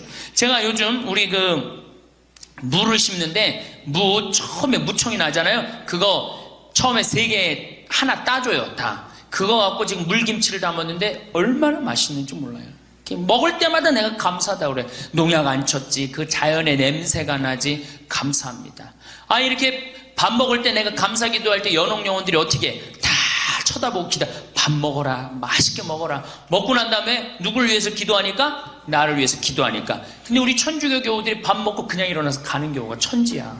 연옥 영혼들이 얼마나 허무하겠어. 저걸 기도를 해주고 가야지 나한테 오는데 그 공덕이. 그냥 밥 먹고 일어나. 여러분들 밥 먹고 난 다음에 꼭 어떻게 세상을 떠난 모든 교우들이 천주의 자비하심으로 영원한 안식을 누리게 해달라고 기도하셔야 돼요.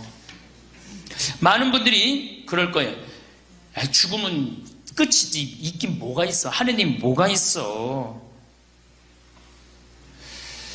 여러분들 죽음은 끝일 것 같아요. 하느님이 있을 것 같아요. 어떨 것 같아요? 영원한 세상 있을 것 같아요? 죽으면 그냥 딱 끝날 것 같아요? 영원한 세상이 있을 것 같아요? 내가 평택에서 본당 신부할 때 연초에 50준 된 형제하고 50준 된 자매하고 애들 넷, 딸 셋, 아들 하나, 내 기억이 나요. 4시 사제관에 저녁에 들어온 거예요. 신부님 우리 성당에 나와야 되겠다는 거예요. 그래서 왜 그러느냐 그랬더니 사실은 우리 아버지가 살아생전에 성당 교회 나가려고 그러면은 못 나가겠다는 거야. 하느님이 있긴 뭐가 있느냐고. 하느님을 믿느니 뭐를 믿겠다? 내 주먹을 믿겠다고 그래. 주먹을 믿겠다고. 주먹이 뭐 해주는데? 주먹 싸움. 그래 남 때리고 이러는데 해주지 주먹이 해주는 건 아무 일도 없어요. 그래서 제가 그분이 이제 그러고 이제 그 할아버지가 살다가 돌아가셨대요. 돌아가셨는데 그 할아버지가 죽어보니까 뭐가 있는 거야? 저승길이 있는 거야. 저승길이. 우리 사도신경에 뭐라 그래? 저승에 가시오 그러시잖아요. 그 저승길이 있는 거예요. 그러니 기가 막히잖아. 자기가 이제 이게 지금 살아생전에 자식들 신앙생활도 못하고 하느님을 믿느니 죽어서 뭐가 있느냐? 내 주먹을 믿겠다고 그러는데 죽어보니 저승길이 있는 거야. 그래서 이 할아버지가 저승사자한테 그랬대요. 그게 뭐 천사인지 뭐 정말 저승사자인지 누군지 모르겠지만은 난 돌아가야 된다고. 내 자식들한테 저승길이 있는 걸 알려줘야 된다고. 그래갖고 이 할아버지가 관을 묻는데 하관을 하는데 관을 두들긴 거예요. 정말로. 그래갖고 문을 열어보니까 아버지가 살아 돌아온 거예요. 믿어지지 않는 일이죠. 그 자식도 그냥 정말로 미치는 일이지. 죽었던 아버지가 3일 만에 돌아와갖고 내가 죽어보니 저승길이 있단다. 니네들 성당에 나가라. 그리고 일주일 살다 돌아가신 거예요. 그래갖고 이제 그 장례를 최종적으로 하고 우리 집에 온 거예요. 사제관에 자기네들 성당 하느님 믿겠다고. 눈이 빨개져갖고 온 거예요. 살아생전에 여러분들 그런 경험하면 어떨 것 같아? 그냥 미치겠죠? 야, 이게 죽었던 사람이 와서 저승길이 있다고 알려주니 이거 미치는 거죠.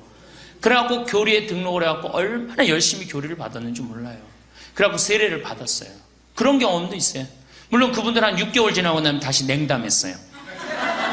여러분들 기적이 일어나면 내가 신앙생활 잘할 것 같다. 하느님이 징표를 보여주면 내가 신앙생활 잘할 것 같다. 그런 생각 들죠?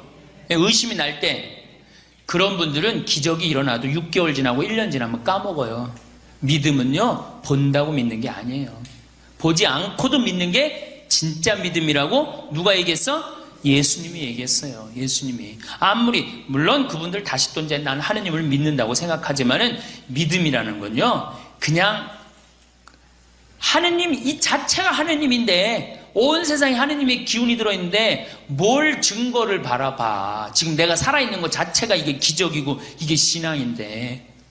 그래갖고 내가 그렇게 세례줬던 경험도 있습니다. 그래서 이 죽음은 뭐가 있느냐? 아니에요. 죽음은요, 나는 내가 비산동 성당에서 어떤 경험이 있었느냐면은 99살 먹은 할머니야. 안양 비산동에서 주일날 새벽에 고등학교 3학년 여자인데 등치가 이런 애가 찾아온 거야. 우리 어머니 돌아가실 거라 같다고. 우리 할머니지, 그러니까 할머니. 그래갖고 또 새벽에 주일미사 그 우리 문신부한테 맡기고, 그때 문희종 신부 알죠? 나하고 같이 내가 1보자, 그 신부가 2보자였는데 맡기고 내가 이제 갔어요. 갔는데 그 할머니가 내가 병자성사 하는 동안 돌아가셨어요. 그런데 그런 걸 느껴요. 얼마나 편안하게 돌아가셨는지 나 올 때까지 기다렸던 거야, 할머니가. 돌아가시는데 이 영혼이 올라가고 있는 걸 느끼겠더라니까. 아, 이분 지금 천당 가고 있구나. 그런 걸 느끼겠어요. 그런 경험이 참 많아요. 바로 하늘로 초대받아 가는 걸 느껴요. 그러니까 우리가 죽으면 뭐가 있어? 있어요. 천당 있어요. 천당이 없으면 세상의 질서가 무너지게 돼 있어요. 인간에게는 그래, 인간에게는. 그래서 성 안셀모는 이런 얘기를 해요. 살아있으면서 자기 영혼을 위해 기도하는 생미사 한 대는 죽어드리는 위령미사 1000대보다 가치 있는 거라고 그래. 자, 우리가 살아생전 여기 오시는 분들 미사예물 많이 봉헌해요. 미사예물 봉헌하는 거 보면 자식 시험 잘 보게 해주고, 뭐 사법고시 잘 보게 해주고, 결혼하게 해주고, 맨 이런 거야. 또 기도를 해도 전부 다 다른 사람, 손자, 손녀, 뭐 전부 다 자기 자신의 구원을 위해서 미사 넣는 사람 하나도 없어요. 여러분들 자기 이름 넣고 자기 미사 봉헌하는 사람, 내가 이제까지 나는 내 이름으로 내가 써갖고 미사를 넣고 그 미사에 내 영혼의 구원을 위하여 미사 봉헌 나는 한 적이 한 번도 없다. 한번 손 들어봐요. 한 번도 손 들어봐. 한 번도 없죠? 아니, 살아생전에 자기 자신을 위하여 드리는 미사 1000대는, 미사 한 대는 죽어드리는 위령미사 1000대보다 낫대는데, 아니 20년 30년 신앙생활 하면서 자기 영혼의 구원을 위해서 미사를 한 대도 안 드렸다. 신앙생활 헛된 거지. 그렇죠? 다시 한번 손 들어봐. 나를 위해서 미사를 한 대도 내가 안 드렸다. 헌금 넣고. 손 들어봐. 내가 혼 안 낼 테니까 손 들어봐요. 신앙생활 헛된 거요. 신앙생활. 이제 본당에 돌아가셔서 어떻게 해요? 본인 이름 쓰세요. 김마리아, 내 영혼의 구원을 위하여 이 미사를 봉헌합니다. 그리고 미사예물을 넣으세요. 그리고 그 미사에 참여하고 신부님이 뭐라 그래? 오늘은 김마리아 베네딕토를 위해서 미사를 봉헌하겠습니다. 생미사를 봉헌하겠습니다. 그래갖고 그 미사를 할 동안 하느님한테 애절하게 기도하세요. 하느님, 나는 천국에 가고 싶습니다. 이 예수님의 피로써, 예수님의 십자가상의 이 피로써 내가 구원될 수 있도록 정말로 신부님 정성스러운 미사, 나 영혼의 구원을 위한 큰 도움이 됐으면 좋겠다. 그렇게 한번 미사를 한번 봉헌해 보세요. 미사가 절절하지. 그렇게 생각 안 하고 미사를 하니까 판교에 2번 갯돈을 타갖고 내가 이번에 청약을 해야 되는데 동탄에 내가 이번에 청약을 해, 이런 생각만 미사 내내 하다가 끝나는 거예요. 예수님이 이 세상에 오셔서 하신 가장 많은 이야기가 무엇입니까? 서로 사랑하랍니까? 아니에요. 성서 전체를 훑어보면 온통 하늘나라 이야기뿐이에요. 마테오 복음만 제가 예를 들겠습니다. 예수님께서 40일 동안 단식한 후 갈릴레아 전도 여행을 시작하시기 전에 하신 첫 말씀이 뭐야? 회개하여라, 하늘나라가 다가왔다. 하늘나라가 다가왔다. 예수님이 하신 첫 마디가 뭐야? 하늘나라야, 하늘나라. 그 다음에 이 산상설교 마테오복음 뭐라 그래? 하늘나라를 위해 박해받는 사람들은 기뻐하고 즐거워하여라. 하늘에서 받을 상이 크다. 하늘에서 하늘나라 천국에서 받을 상이 크다 이거야. 자기 형제에게 멍청이라고 하는 자는 불붙는 지옥에 던져질 것이다. 지옥 말씀하셨죠? 네, 지옥에 던져질 것이다. 온몸이 지옥에 던져지는 것보다 지체 하나를 잃는 것이 낫다. 하늘나라와 지옥에 대해서 분명하게 말씀해 주셔요. 하늘나라와 지옥에 대해서. 누구든지 사람들 앞에서 나를 안다고 증언하면 나도 하늘에 계신 내 아버지 앞에서 그를 안다고 증언할 것이다. 하늘에 계신.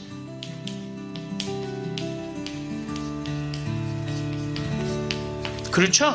하늘나라, 하늘에서 하늘에 계신.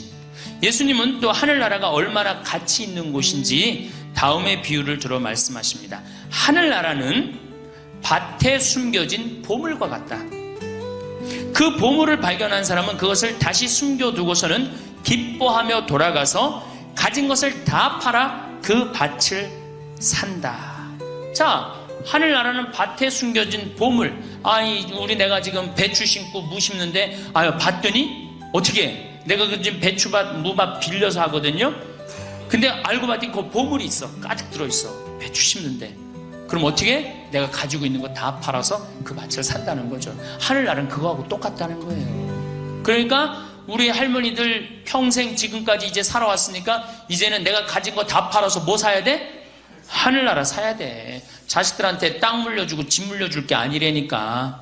예? 하늘나라를 살 생각을 해야 돼. 근데 우리는 하늘에 관심 있어요? 세상에 관심 있어요? 솔직해서 좋으네. 예. 세상에 관심 있잖아요. 세상에.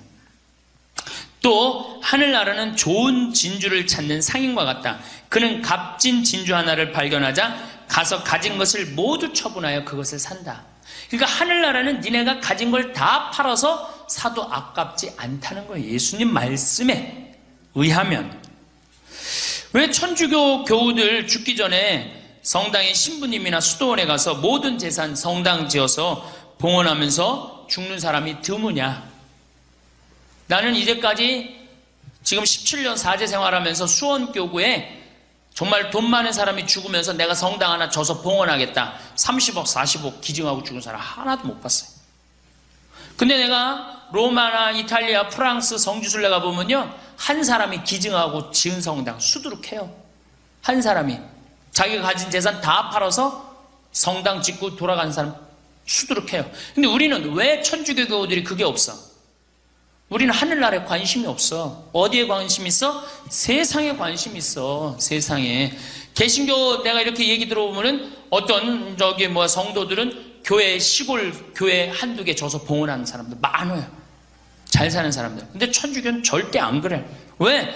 우리는 세상에 마음의 평화를 얻는 게 훨씬 관심이 많은 거예요. 우린 연옥 때문에 그래. 이놈의 연옥이 문제예요. 개신교는 하늘나라는 지옥이야. 중간 연옥이 없어. 우리는 믿는 구석이 뭐야? 연옥이 믿는 구석이야. 그래도 연옥은 갈 수 있지 않느냐. 이게 이제 문제죠, 신앙에.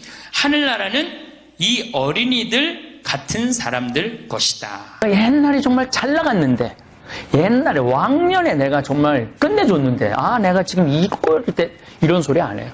저는 항상 내일을 얘기해요. 내일을. 내가 우리 직원들하고 11일 동안 얘기하면서 내가 샌프란시스코 한 5번 갔어요. 근데 말 한마디 안 하잖아. 옛날에 내가 여기 다 와봤어. 그럼 여러분들 기운 쫙 빠지거든. 뭐야. 근데 한마디도 안 하잖아. 한마디도. 뭐라고? 공연에 대한 얘기도 안 하고, 맨하탄에 대해서도 오늘 저녁에 여러분들 이제 야경 보러 가는데 내가 한마디도 안 하는 거야, 지금. 그냥 야경 보러 가는 거야. 근데 미리 가보면 이러면은 옛날 얘기하는 사람하고는요, 자꾸 짜증이 나요. 근데 내일을 얘기하는 사람, 미래를 얘기하는 사람, 이런 사람하고는 자꾸 얘기하고 싶어요. 같이 꿈꾸고 싶어요. 옛날에 내가 이랬는데 나 지금 힘들어 죽겠어. 정말로 앞으로 어떻게 살아가야 될지 앞이 깜깜해. 그러면 그 사람의 깜깜함을 내가 같이 지는 거야. 그러니까 그 사람하고 있으면 어떻게 되냐면 답답해. 답답하고 어떻게 하지? 앞이 깜깜하다는데 내가 책임져 줘야 되나? 뭔가 도와줘야 되나? 점점 그 사람을 2번 만나다가 한 번 만나고 한 번 만나다가 안 만나게 되는 거예요. 한 번은 들어줄 수 있지만은 2번째는 들어주기 힘든 게 우리 인간의 본성에 신나는 얘기, 미래의 가슴 벅찬 계획, 같이 하고 싶다. 제가 얘기하잖아요. 이제 신학교 올해 이제 신입생이 들어와요. 얼마나 설레. 그 교황청에서 교황대사가 대주교님하고 신학교 짓는 걸 보러 오셨어요. 보러 와갖고 OMG라고 그래. 오 마이 갓 그랬대요. 교황대사가 아프리카에서 어떻게 이런 일이 벌어질 수 있느냐고. 이 한국 신부님이 하는 거냐고. 교황대사가 너무너무 놀랬대. 이 신부님 이거 여기 끝까지 이거 져줄 수 있느냐고. 교황대사 하면은 대주교거든요. 근데 그 대주교가 와갖고 너무너무 놀래고 갔다는 거예요.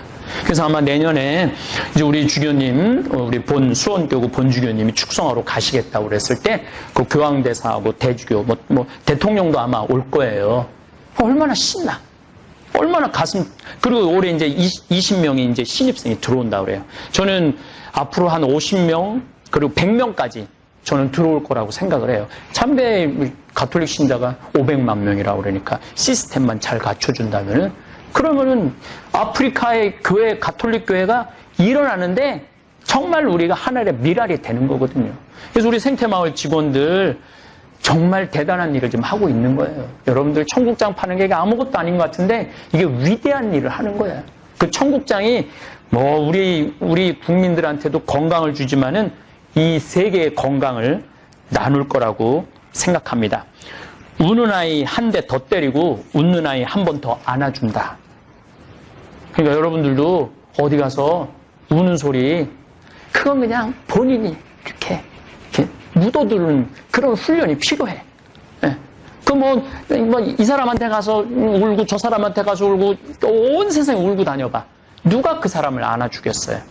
여기 반짝반짝 웃고 저기 반짝반짝 웃고 그러면 오늘 차 같이 하자고 그러고 커피 한 잔 같이 마시자고 그러고 밥 먹자고 그러고 그게 인생이에요. 전도서에서 기쁘게 먹고 마시라고 충고를 해줘요. 그래서 예수님도 야이로의 회당장 딸을 살리고 난 다음에 대단한 얘기 안 했어.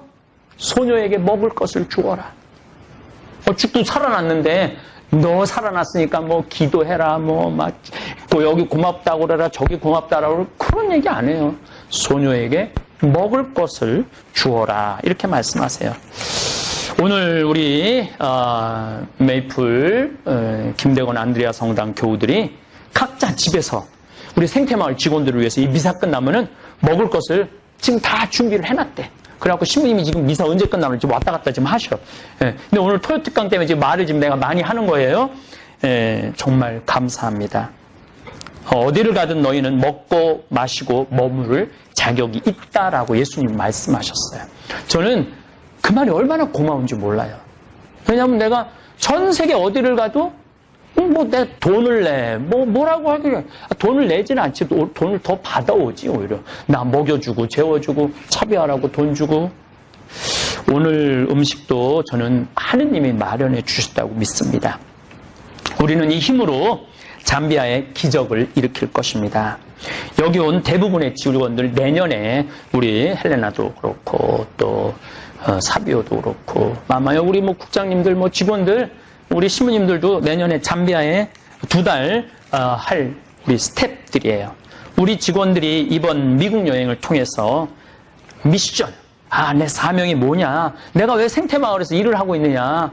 생태마을하고 아프리카 잠비아하고 어떤 연관이 있는가? 그런 거를 더 이렇게 몸 안으로 이렇게 체득을 했으면 좋겠어요. 어쨌든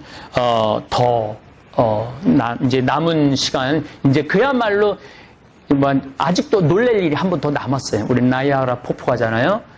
정말로 어쨌든 어쩌고 저쩌고 가서 놀래고, 우리는 내일을 꿈꾸는 사람들입니다. 그래서 유튜브 구독자님들도 제가 정말로 부탁하고 싶어요. 이제 자식들한테 그만 주세요. 그리고 love yourself. 자신을 사랑하세요. 자신한테 잘해주세요. 자신한테 정말 갈비 한 번 더 사주고, 냉면 한 번 더 사주고, 설악산 한 번 더 가고, 온천 한 번 더 가고, 기회가 된다면은 이스라엘 성지순례, 또 더 기회가 된다면 잠비아 내년 7월 8월 피정, 이런 도전을 해보면은 인생이 확 달라질 거예요. 자, 오늘 전도서 말씀으로 토요특강 맺도록 하겠습니다. 나는 사람이 사는 동안에 기뻐하며 선을 행하는 것보다 더 나은 일이 없다는 것을 알았다.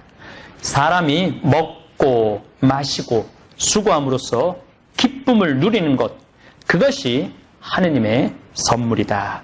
여러분들 내일을 이야기하는 분들 되시기를 바라겠습니다. 감사합니다. 이번 강의의 주제는 변화의 도전이라는 주제로 강의를 하도록 하겠습니다. 지난 1000년의 발전 속도는 지난 100년의 발전 속도하고 똑같고, 지난 100년의 발전 속도는 지난 10년의 발전 속도하고 똑같고, 또 지난 10년의 발전 속도는 지난 1년의 발전 속도하고 똑같다고 그래요. 또 지난 1년의 발전 속도는 지난 3개월의 발전 속도하고 똑같다고 그래요. 그럼 과거의 1000년 동안의 변화가 지금 3개월 만에 일어나는 거죠. 제가 지난 7월 22일 날 아프리카 잠비아에 선교 봉사를 떠났습니다. 한국에서 인천공항에서 홍콩 들르고, 홍콩에서 남아프리카 공화국 요한네스버그 공항에 가서 또 거기서 비행기를 갈아타고 잠비아까지 가는데 26시간이 걸렸어요. 26시간. 많은 분들은 이야 그러는데, 내가 만약에 1000년 전에 한국에서 잠비아를 갔다면은 1년이 걸려도 못 가요. 1년이 걸려도. 아마 제 생각에는 가다가 죽었을지도 몰라요. 가다가. 그런데 그런 아프리카 잠비아를 저는 벌써 8번을 갔다 왔어요. 그러니까 8번을 갔다 왔다는 얘기는 지난 1000년 전 사람들은 상상도 못할 만큼 빠르게 산다는 거죠. 교통적인 면에서. 그리고 보름 동안 잠비아 신학교 수녀원 짓는 거 일을 하고, 그 다음이 미국 강의가 있었어요. 또 다시 잠비아에서 비행기를 타고 요한네스버그 공항에 와서 15시간 비행기를 타고 뉴욕으로 갔어요.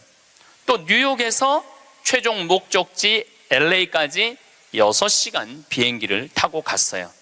그것 또한 26시간이 걸렸어요.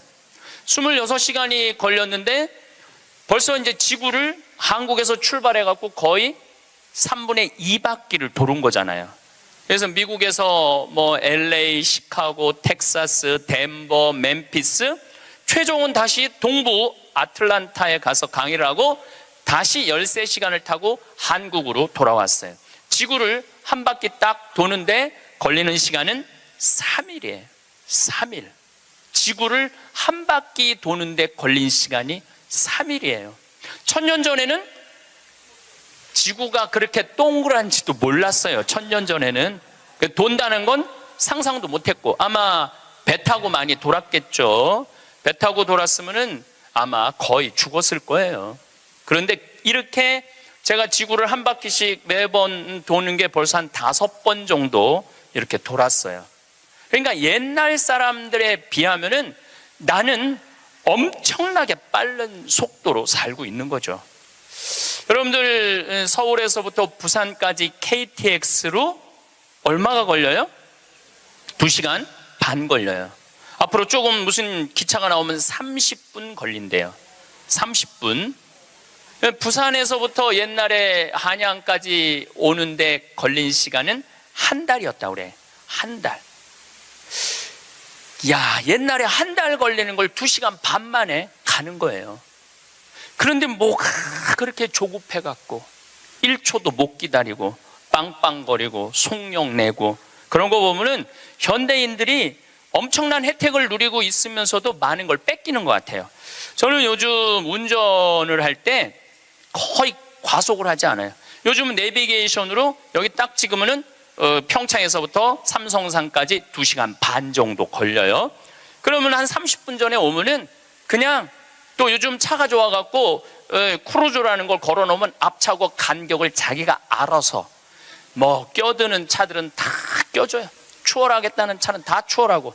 근데 예전에는 나도 급하게 다닐 때는 운전이 스트레스가 많았어요. 근데 껴줄 거 다 껴주고 양보할 거 다 양보하고 그냥 앞차 따라오니까 운전이 그렇게 편안하더라고요. 여러분들도 너무 급하게 살지 마세요.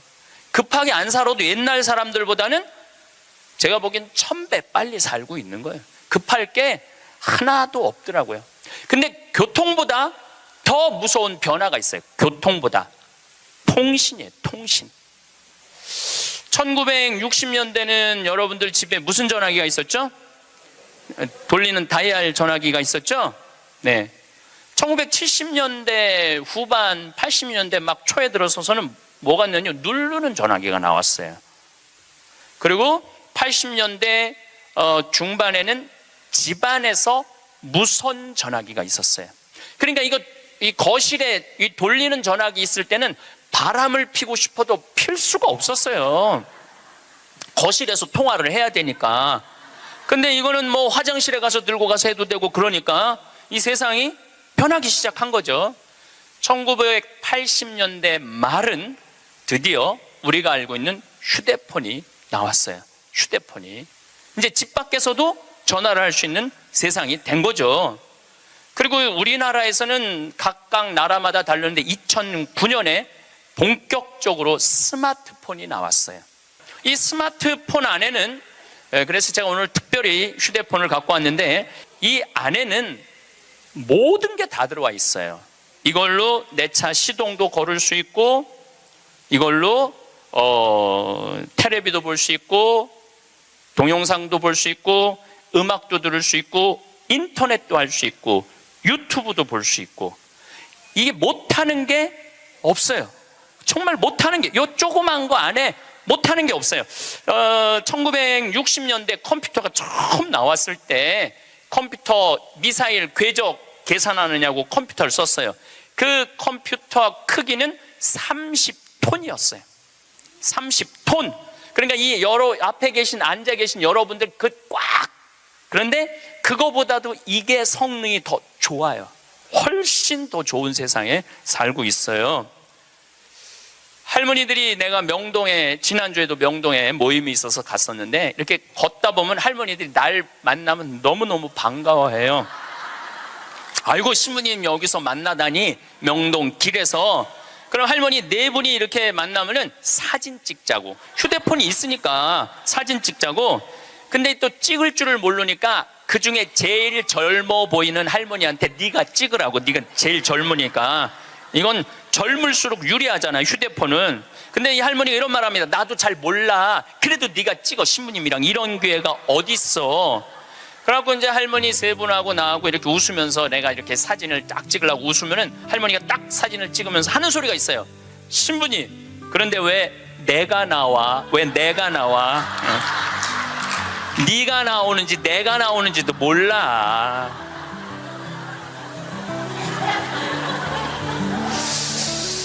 요즘 애들은 태어나면서부터 어떻게 태어나는 줄 아세요? 이러면서 태어나요. 이러면서, 태어나면서. 요즘 애들은. 그런데 1살, 2살도 그걸 보는데, 지금 60대 넘어서는 할머니들은 지금 세상이 어떻게 돌아가고 있는지 모르는 거예요. 1990년대는 세계 10대 기업 중에 일본이 8개를 차지했어요. 근데 2010년에는 세계 10대 기업 중에 일본은 하나도 없어요. 하나도. 지금은 구글, 애플, 페이스북, 아마존. 근데 여기 계신 분들 중에 구글이라는 거가 있는데 그게 뭐 딱 알지를 못해. 근데 구글하고 페이스북, 아마존은 텔레비전에 선전을 안 해요. 그리고 구글은 물건을 팔지 않아요. 인터넷으로만 파는데 이 기업의 가치는 700조예요. 700조. 그래갖고 이 요즘 오로지 이 휴대폰 컴퓨터가 시장이 얼마냐면 4,300조예요. 4,300조. 상상도 못할 만큼 크죠. 제가 산호세에 있는 구글 본사에를 갔었어요. 정말로 기가 막히더라고요. 왜냐하면 모든 복도에 먹을 걸 다 놔둬요. 직원들을 위해서. 그리고 거기서 자기가 중간에 뭐 일하다가 수영하고 싶으면 요만한데 물 이렇게 내려와갖고 수영도 하고, 모든 식당의 밥을 다 먹을 수 있어. 근데 걔네들은 물건을 팔지 않아요. 그런데도 어마어마한 돈을 벌어요. 그게 뭐 때문이냐면 컴퓨터, 휴대폰 때문에 그래요. 세상은 너무나 많이 변하고 있죠. 제가 논문을 쓸 때 타자기로 논문을 썼어요. 근데 딱 신부가 되니까 286 컴퓨터, 386 컴퓨터, 486 컴퓨터, 586 컴퓨터, 메가 컴퓨터, 기가 컴퓨터가 나왔어요. 그때는 막 이만한 건데 요즘은 요만한 컴퓨터로 나와요.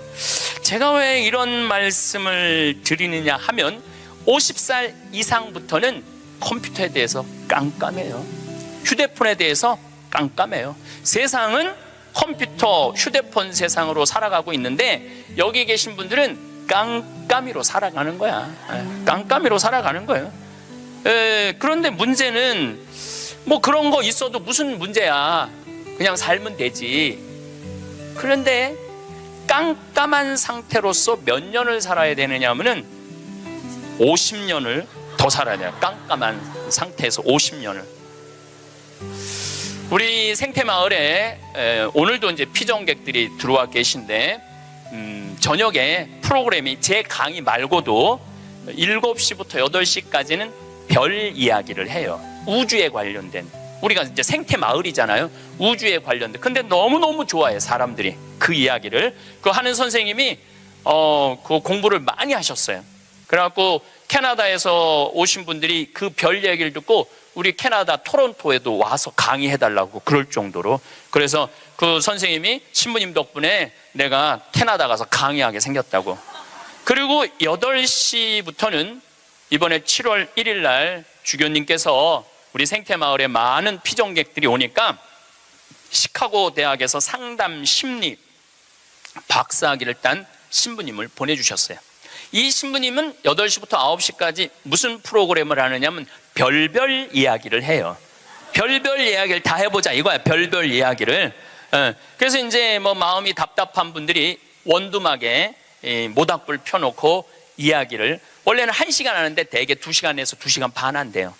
근데 할머니 한 분이 별별 이야기를 하는데 이 할머니 하는 말이 그 신부님한테, 신부님 나는 일생 남 피해 준 적도 없고 죄진 적도 없고 신앙생활 열심히 했다는 거예요.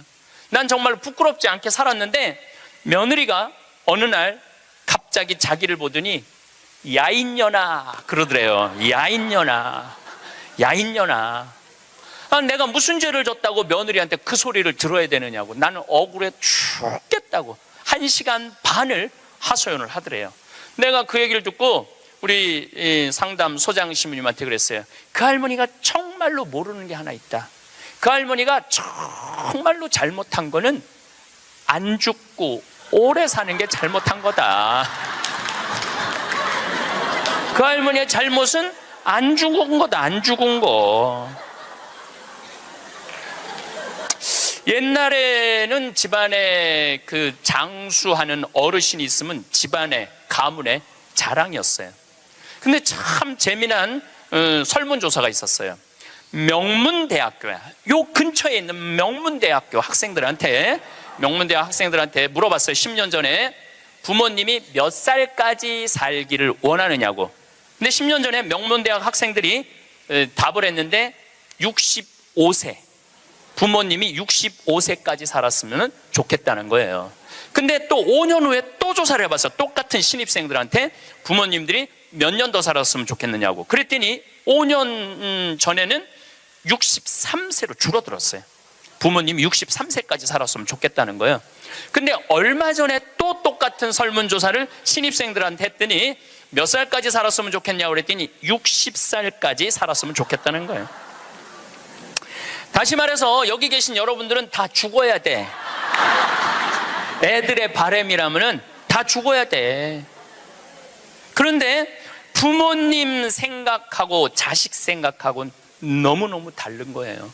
부모님은 손자도 보고 싶고 증손자도 보고 싶고, 그런데 자식들은 다 키웠고 할 일 다 했으니까 죽어라 이거예요. 죽어라. 제가 왜 비행기 얘기도 하고 휴대폰 얘기도 했느냐 하면 세상은 너무나 많이 변하고 있어요. 그런데 누가 세상의 변화를 못 읽느냐면 여기 계신 50대, 60대, 70대 되신 분들이 세상이 어떻게 돌아가는지 모르고 있는 거예요. 그게 큰 문제라는 거예요. 그걸 세상이 돌아가는 걸 알면 대처를 할 텐데 세상 돌아가는 거에 대해서 알지를 못하니까 야인녀나 이 소리를 듣는 거예요. 그러니까 여러분들 며느리한테 야인녀라는 소리 안 들으려면 어떻게 하면 좋아? 아니지, 죽으라는 얘기가 아니야. 죽으라는 얘기가 아니라 자식하고 같이 살 생각을 처음부터 하지 말아야죠. 왜 자식하고 같은 집에서 살아요? 그러니까 그런 마음으로 인생을 바라봐야 된다는 거예요.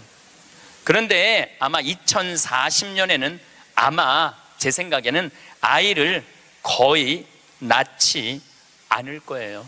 2040년이 되면은 아이들을 안 낳아요. 왜 아이들을 안 낳느냐면 지금 대한민국의 애들 고통스러워요, 안 고통스러워요?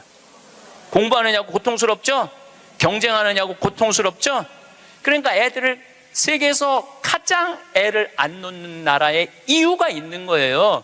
애들이 고통스러우니까 너무너무 고통을 겪으니까 또 지금 애를 안 낳는 30대, 40대들은 자기네들이 그렇게 고생을 했으니까 내 자식이 이 세상에 태어나갖고 그 경쟁 속에 애를 키우고 싶지 않은 거예요. 그래서 애를 안 낳는 거예요. 2030년, 40년. 그러니까 지금 여러분들은 자식이라도 낳고 자식한테 투자라도 하지만은 2030년, 40년 되면 아예 자식을 안 낳을 거라는 얘기예요.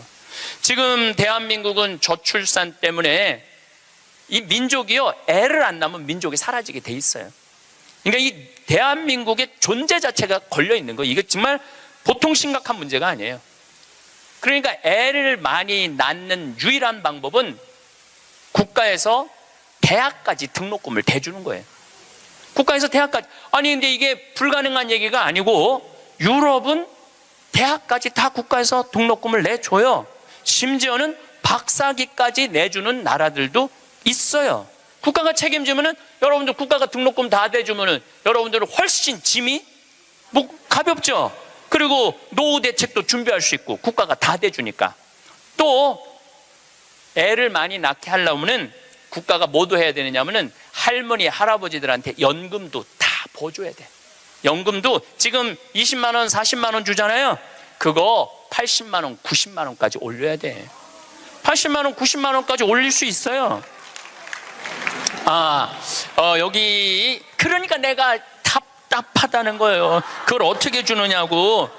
우리나라 경제 규모에 있는 나라들은 다 80만 원 90만 원 줘요. 지금 다른 나라들은 80만 원 90만 원 다 줘요. 누구한테 돈 뺏어서?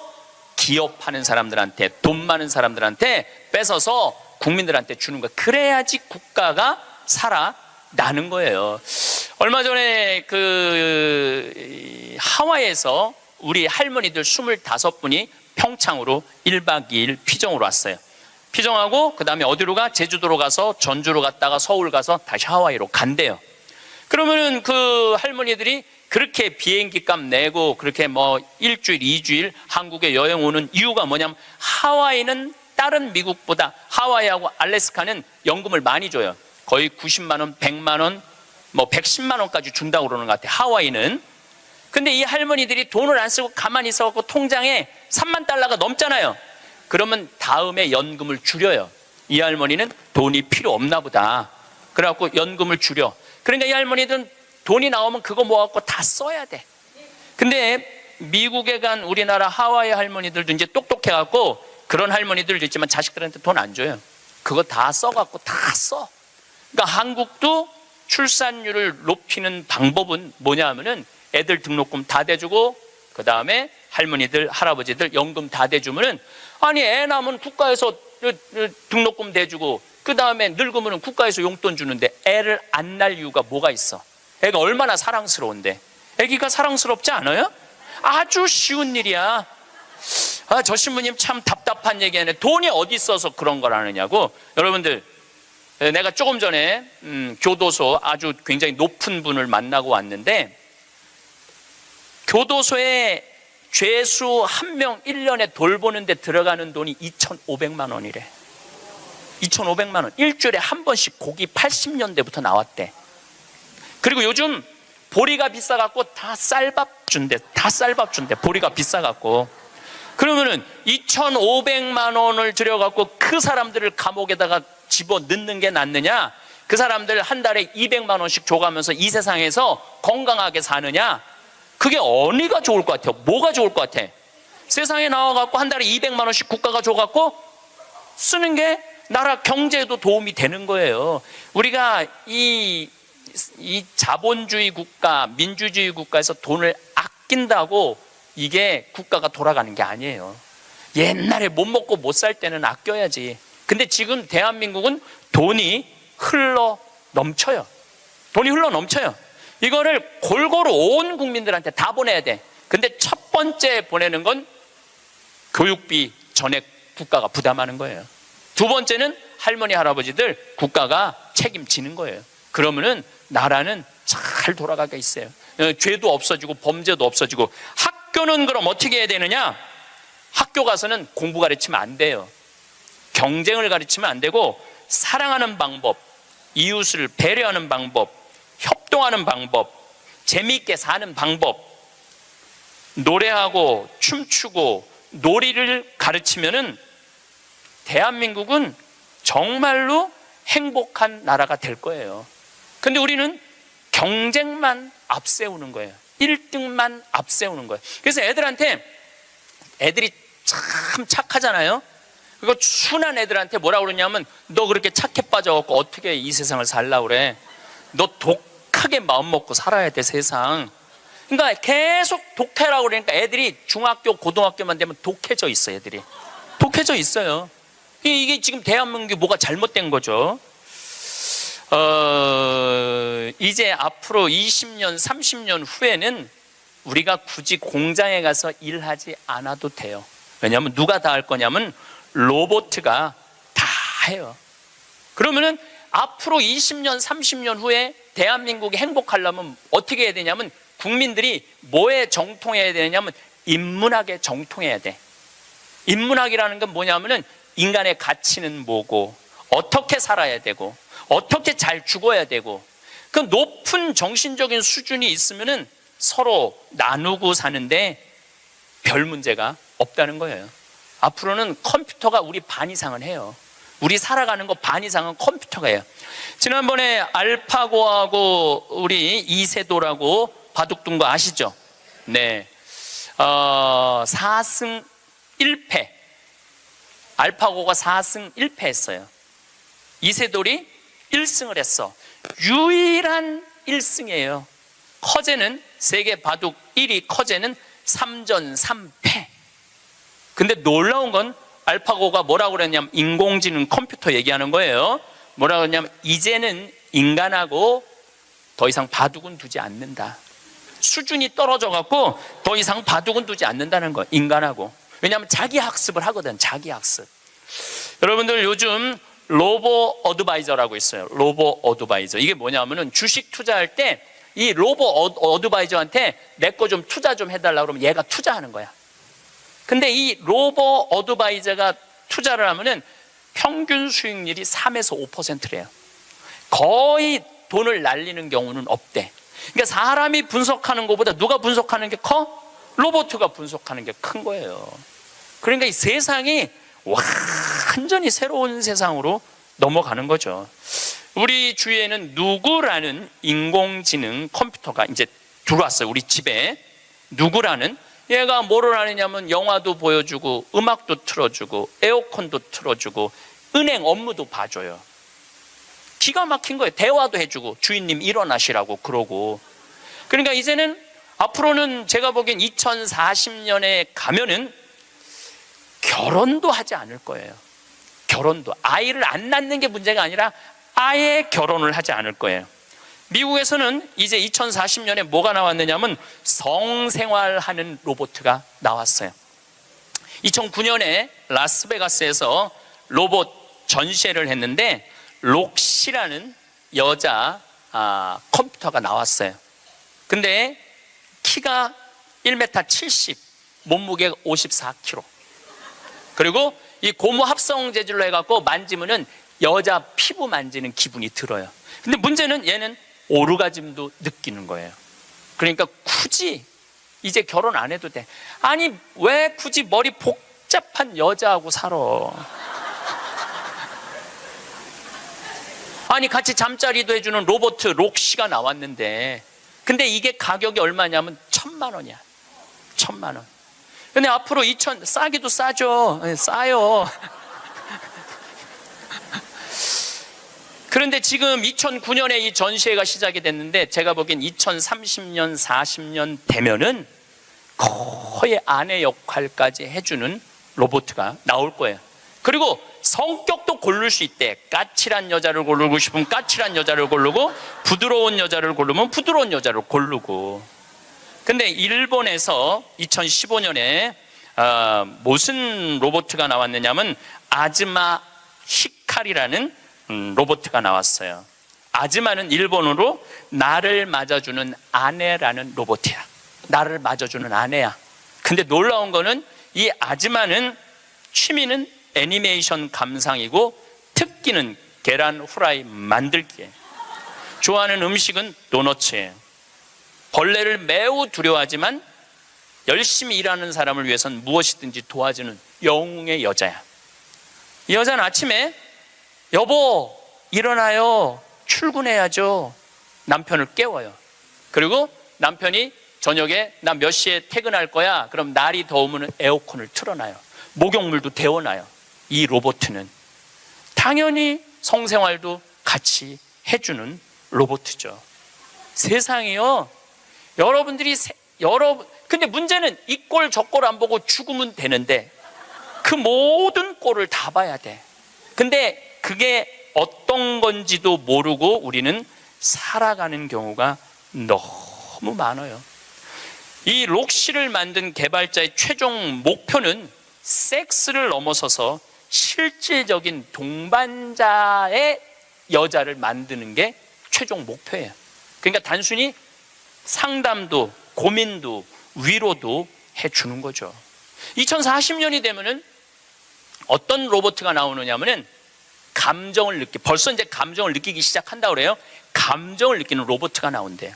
그럼 감정을 느끼면은 뭐 이것도 연구하고 저것도 세상 책도 읽어보고 모든 요즘 빅데이터라는 게 있어요. 모든 정보를 모으는 거야.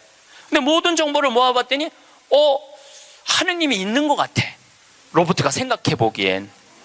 그래갖고 나도 좀 세례를 받아야 되겠다, 나도 좀 신앙생활을 해야 되겠다. 그래갖고 나한테 와갖고 신부님 저 세례 좀 주세요. 저 록시가 와갖고 신부님 저 세례 받고 싶어요. 세례 줘야 돼 말아야 돼? 안 돼요? 내가 너 세례 못 줘? 그러면은 얘가 이럴 거예요. 신부님 걱정하지 마세요, 우리가 세례 주는 로봇을 만들면 돼요. 세례 주는 로봇 만들면 돼요. 이게 굉장히 복잡한 이야기인데 이게 진화의 한 과정이에요. 우리가 무슨 네안데르탈인, 무슨 호모사피엔스, 크로마뇽인, 이게 다 진화되면서 우리가 됐잖아요. 그럼 우리가 또 진화를 해갖고 그런 DNA 조작 인간, 이 DNA 조작 인간도 제가 언제 얘기를 했냐면 1997년부터 얘기했어요. 앞으로는 DNA 조작 인간이 나올 거라고. 3D 컴퓨터 얘기는 많이 들어봤죠? 네, 그게 그 3D 컴퓨터가 자가용도 찍어내고 권총도 찍어내고 다 찍어내요. 근데 뭘 찍어냈느냐면 콩팥을 찍어냈어. 콩팥을 찍어내갖고 콩팥 상한 10대 소년한테 그 콩팥을 집어넣어줬어요. 완전히 바꿔준 거죠, 콩팥을 3D 컴퓨터로. 근데 걔는 지금 거의 20살이 됐는데 레슬링 선수가 돼 있어요. 그 옛날에 장기 바꾼다 막 그랬잖아요. 그게 이제 벌써 우리 앞에 와 있는 거죠. 제가 너무 앞서 나가는 것 같지만 지구를 3일 만에 한 바퀴 도는 세상에 우리가 살고 있어요. 지금은 4차 산업의 시대라고 그래요. 4차 산업의 시대. 1차 산업은 뭐냐면은 증기기관, 와트가 실린더 증기 막 보일러 막 끓여갖고 증기가 해갖고 실린더 피스톤 왔다 갔다 해갖고 증기기관. 그래서 증기기관 배, 증기기관 기차 뭐 이런 거 생긴 게 1차 산업이에요. 2차 산업은 에디슨이 전기를 발명했어요. 전기. 그래갖고 지금 이게 다 전기의 혜택 아니에요. 지금 우리가 전기 없으면은 한순간도 못 살 거예요. 여러분들 냉장고, 밥하는 거, 뭐 뭐든지 세탁기 다 뭘로 돌려? 전기로 돌려요. 그런데 1980년대부터 본격적으로 이제는 누구의 시대가 왔느냐면 컴퓨터 시대가 왔어요.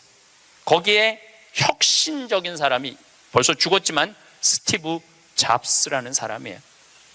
이제는 컴퓨터가 이제 끝나갖고 인공지능이 와갖고 이제는 4차 산업의 시대로 접어들고 있어요. 4차 산업. 4차 산업의 시대는 우리 인간하고 DNA 조작 인간하고 그 다음에 인공지능 인간하고 공유하는 세상이 온다는 거예요. 공유하는 세상이, 완전히 새로운 세상이 펼쳐지죠. 그 며칠 전에 우리 동창 신부 25주년이라 미사 같이 봉헌을 했어요. 내가 너무너무 사랑하는 동창 신부라 분당에 가갖고, 근데 또 뭐 같은 신부님이 와갖고 얘기를 하는데 자기가 오스트리아 대사가 자기를 초청해갖고 오스트리아를 갔는데 아주 시골을 갔대요. 근데 할머니 여섯이서 커피를 이렇게 찻집에서 놓고 토론을 하는데 너무너무 진지하게 토론을 하더래. 근데 뭐 말을 못 알아들으니까 그 대사한테 물어봤대요. 저 지금 무슨 토론하는 거냐고. 할머니 한 분은 철학가의 얘기를 하고, 한 할머니는 음악에 대해서 얘기하고, 한 할머니는 미술에 대해서 얘기하고, 한 할머니는 지금 이 세상에 돌아가는 정치 얘기를 토론을 몇 시간씩 하고 앉아 있다는 거예요.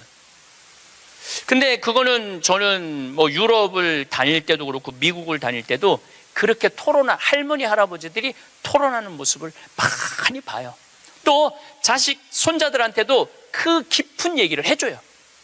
근데 대한민국의 할머니들을 이렇게 가만히 생각해 보면은 그렇게 토론을 할 수 있는 할머니들이 얼마나 있을까? 이거 물어보고 싶어요.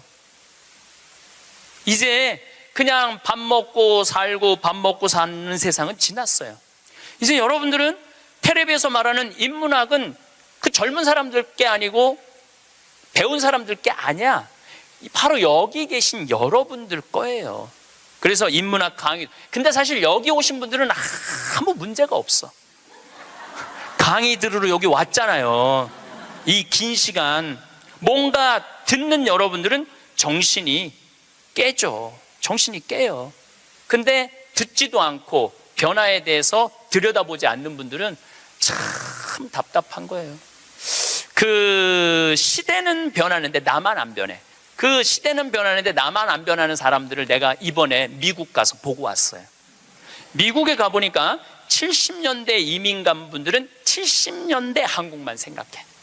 80년대 이민 간 분들은 80년대 한국만 생각해. IMF 때 쫄딱 망했을 때 이민 간 분들은 그때만 생각을 해. IMF 우리가 탈출한 지가 얼만데. 그러니까 70년대 이민 간 분들 얘기를 들어보면 폰이 미국으로 수출했거든요. 그러면 미국의 길에 서 있는 건 다 폰이라는 거야. 그거 무슨 깡통 찌그러뜨려 갖고 폰이를 만들어 갖고 수출을 했다고 그래요. 그러니까 자기는 한국차 안 산다는 거예요. 근데 폰이 만든 지가 언젠데 아직 폰이 얘기를 해. 한국에 폰이도 없는데. 그리고 내가 우리나라 차들을 타보면은요, 벤츠, BMW 부럽지 않아요. 정말로 차 잘 만들어요. 그런데 70년대 생각만 하는 거예요. 들여다볼 기회가 없으니까. 한국에 30년 동안 안 와봤으니까 그때 얘기만 하는 거예요. 또 이번에 시카고 강의를 갔는데 시카고는 눈이 많이 온대요. 근데 이 시카고는 눈이 오면은 눈 떨어지기 전에 제설차가 기다리고 있다가 눈이 떨어지면 다 친대. 내가 강원도 산다니까 강원도는 제설차가 2대밖에 없지만은 우리는 눈 떨어지기 전에 다 친다는 거예요. 그분은 80년대 이민 간 분이에요. 제가 강원도 평창에서 살잖아요. 평창도 요즘 눈 떨어지기 전에 제설차 기다리고 있다가 떨어지기 전에 다 쳐요. 염화칼슘 뿌리고. 제가 12월 달에 매일 강의 나오잖아요. 거기 눈 많이 와요. 그러면은 새벽에 보면 다 눈 치는 소리가 들려요. 그러면은 운전하고 나오는 거예요. 그러니까 모르는 거지. 들여다보질 않았으니까. 그리고 자기가 옳다고 고집 주장을 피는 거죠. 근데 가만히 내가 미국에 이민 가신 분들을 보니까 이분들은 미국 책도 안 읽고 한국 책도 안 읽더라고. 근데 미국에 이민 간 분들이 대개 경력을 보면 서울대 졸업한 분들 많아요. 영어 할 줄 알아야지 가잖아요. 그런데도 변화에 적응하지 않으니까 못 견디더라고요. 사람은요, 끝도 없이 공부를 해야 돼요. 제가 미국에 가서 이 얘기를 꼭 해요. 우리나라는 버스를 타고 가다가 앞에 데모를 해. 그럼 버스에 뭐라고 떠요? 목적지까지 제 시간에 못 갈 것 같다. 여기 내려갖고 지하철 몇 호선 여기 있으니까 타고 가면은 될 것 같다. 그런 자막이 떠. 그리고 내가 오는 내 차 기다리는 차가 그거 전부 다 뜨죠.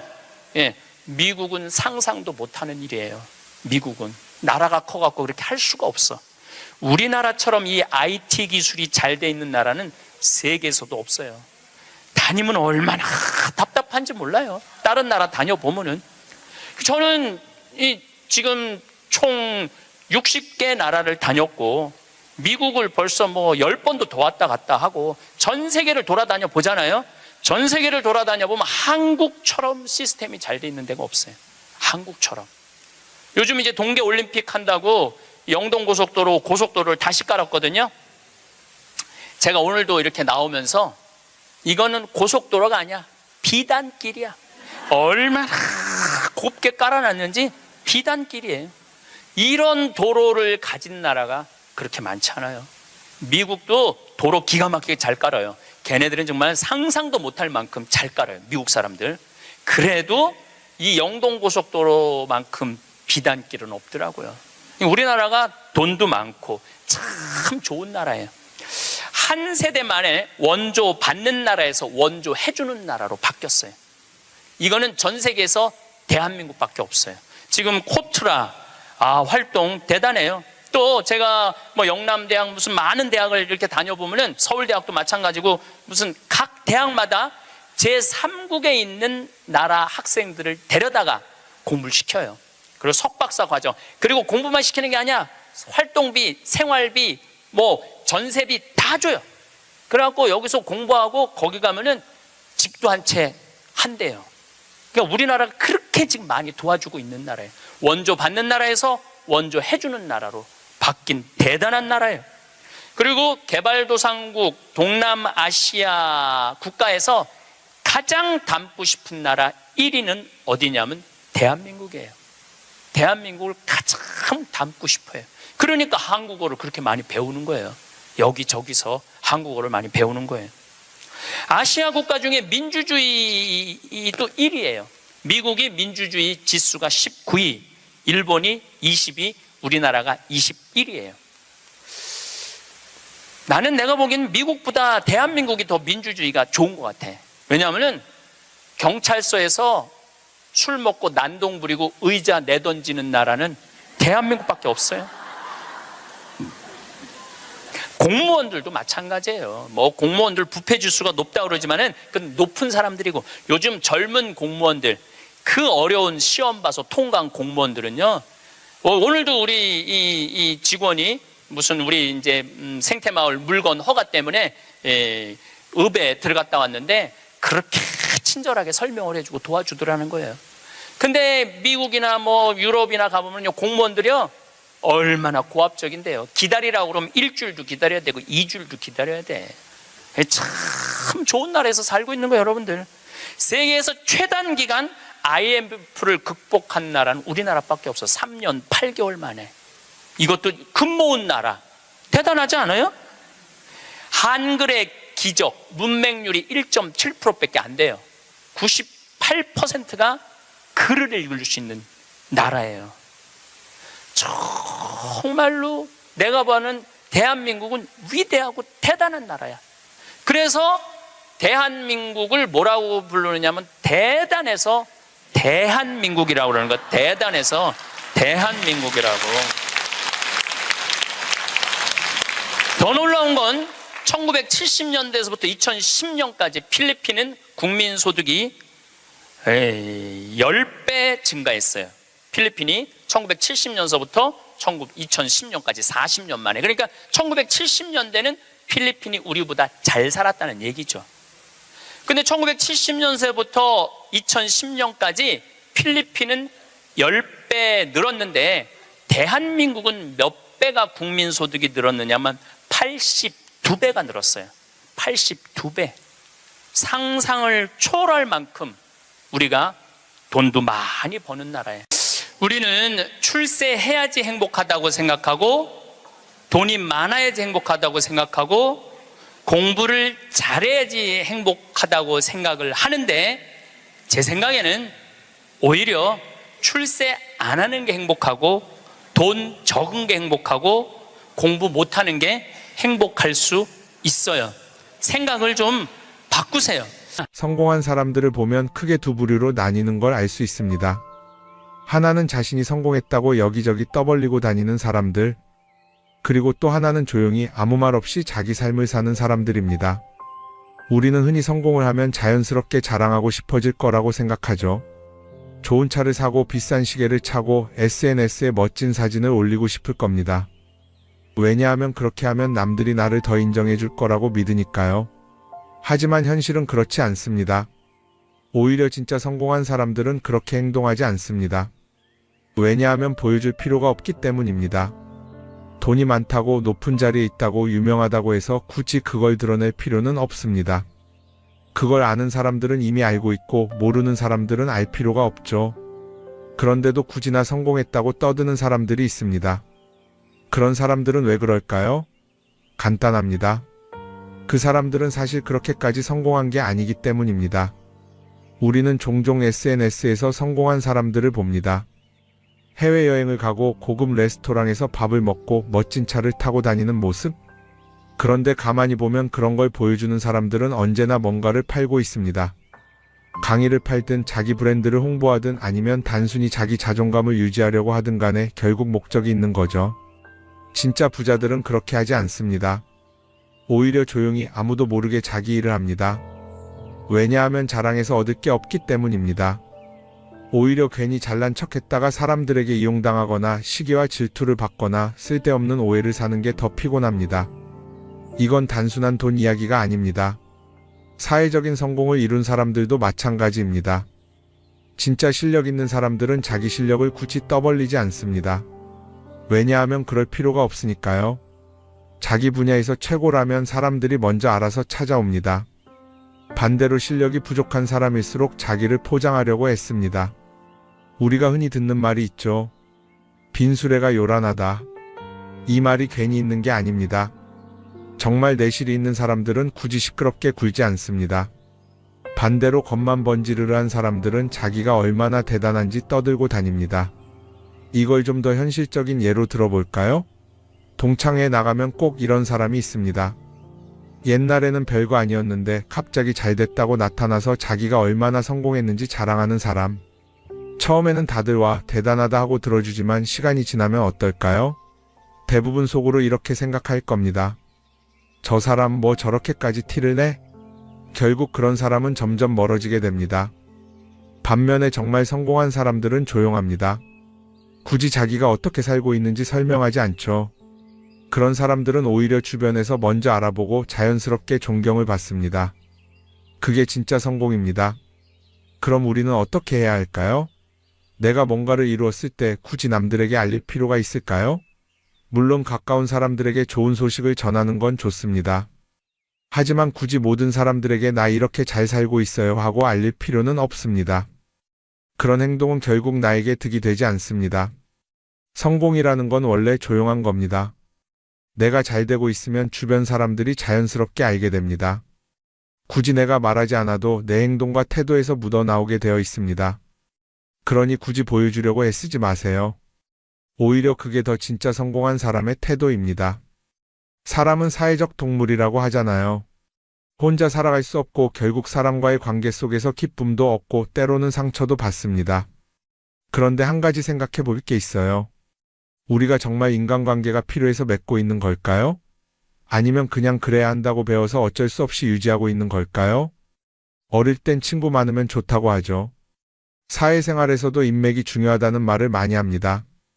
그런데 정작 주변을 보면요, 인간관계가 넓은 사람일수록 스트레스를 더 많이 받아요. 전화벨이 울릴 때마다 이번엔 또 무슨 부탁일까 싶고, 단체 채팅방에서 메시지가 올 때마다 이걸 또 어떻게 대답해야 하나 고민하죠. 관계가 많아질수록 책임과 피로도 함께 늘어나는 겁니다. 어떤 사람들은 인간관계를 줄이면 외롭지 않겠냐고 해요. 그런데 가만히 생각해보면 진짜 외로움을 느끼는 순간이 언제인지 아세요? 오히려 불필요한 인간관계 속에 있을 때입니다.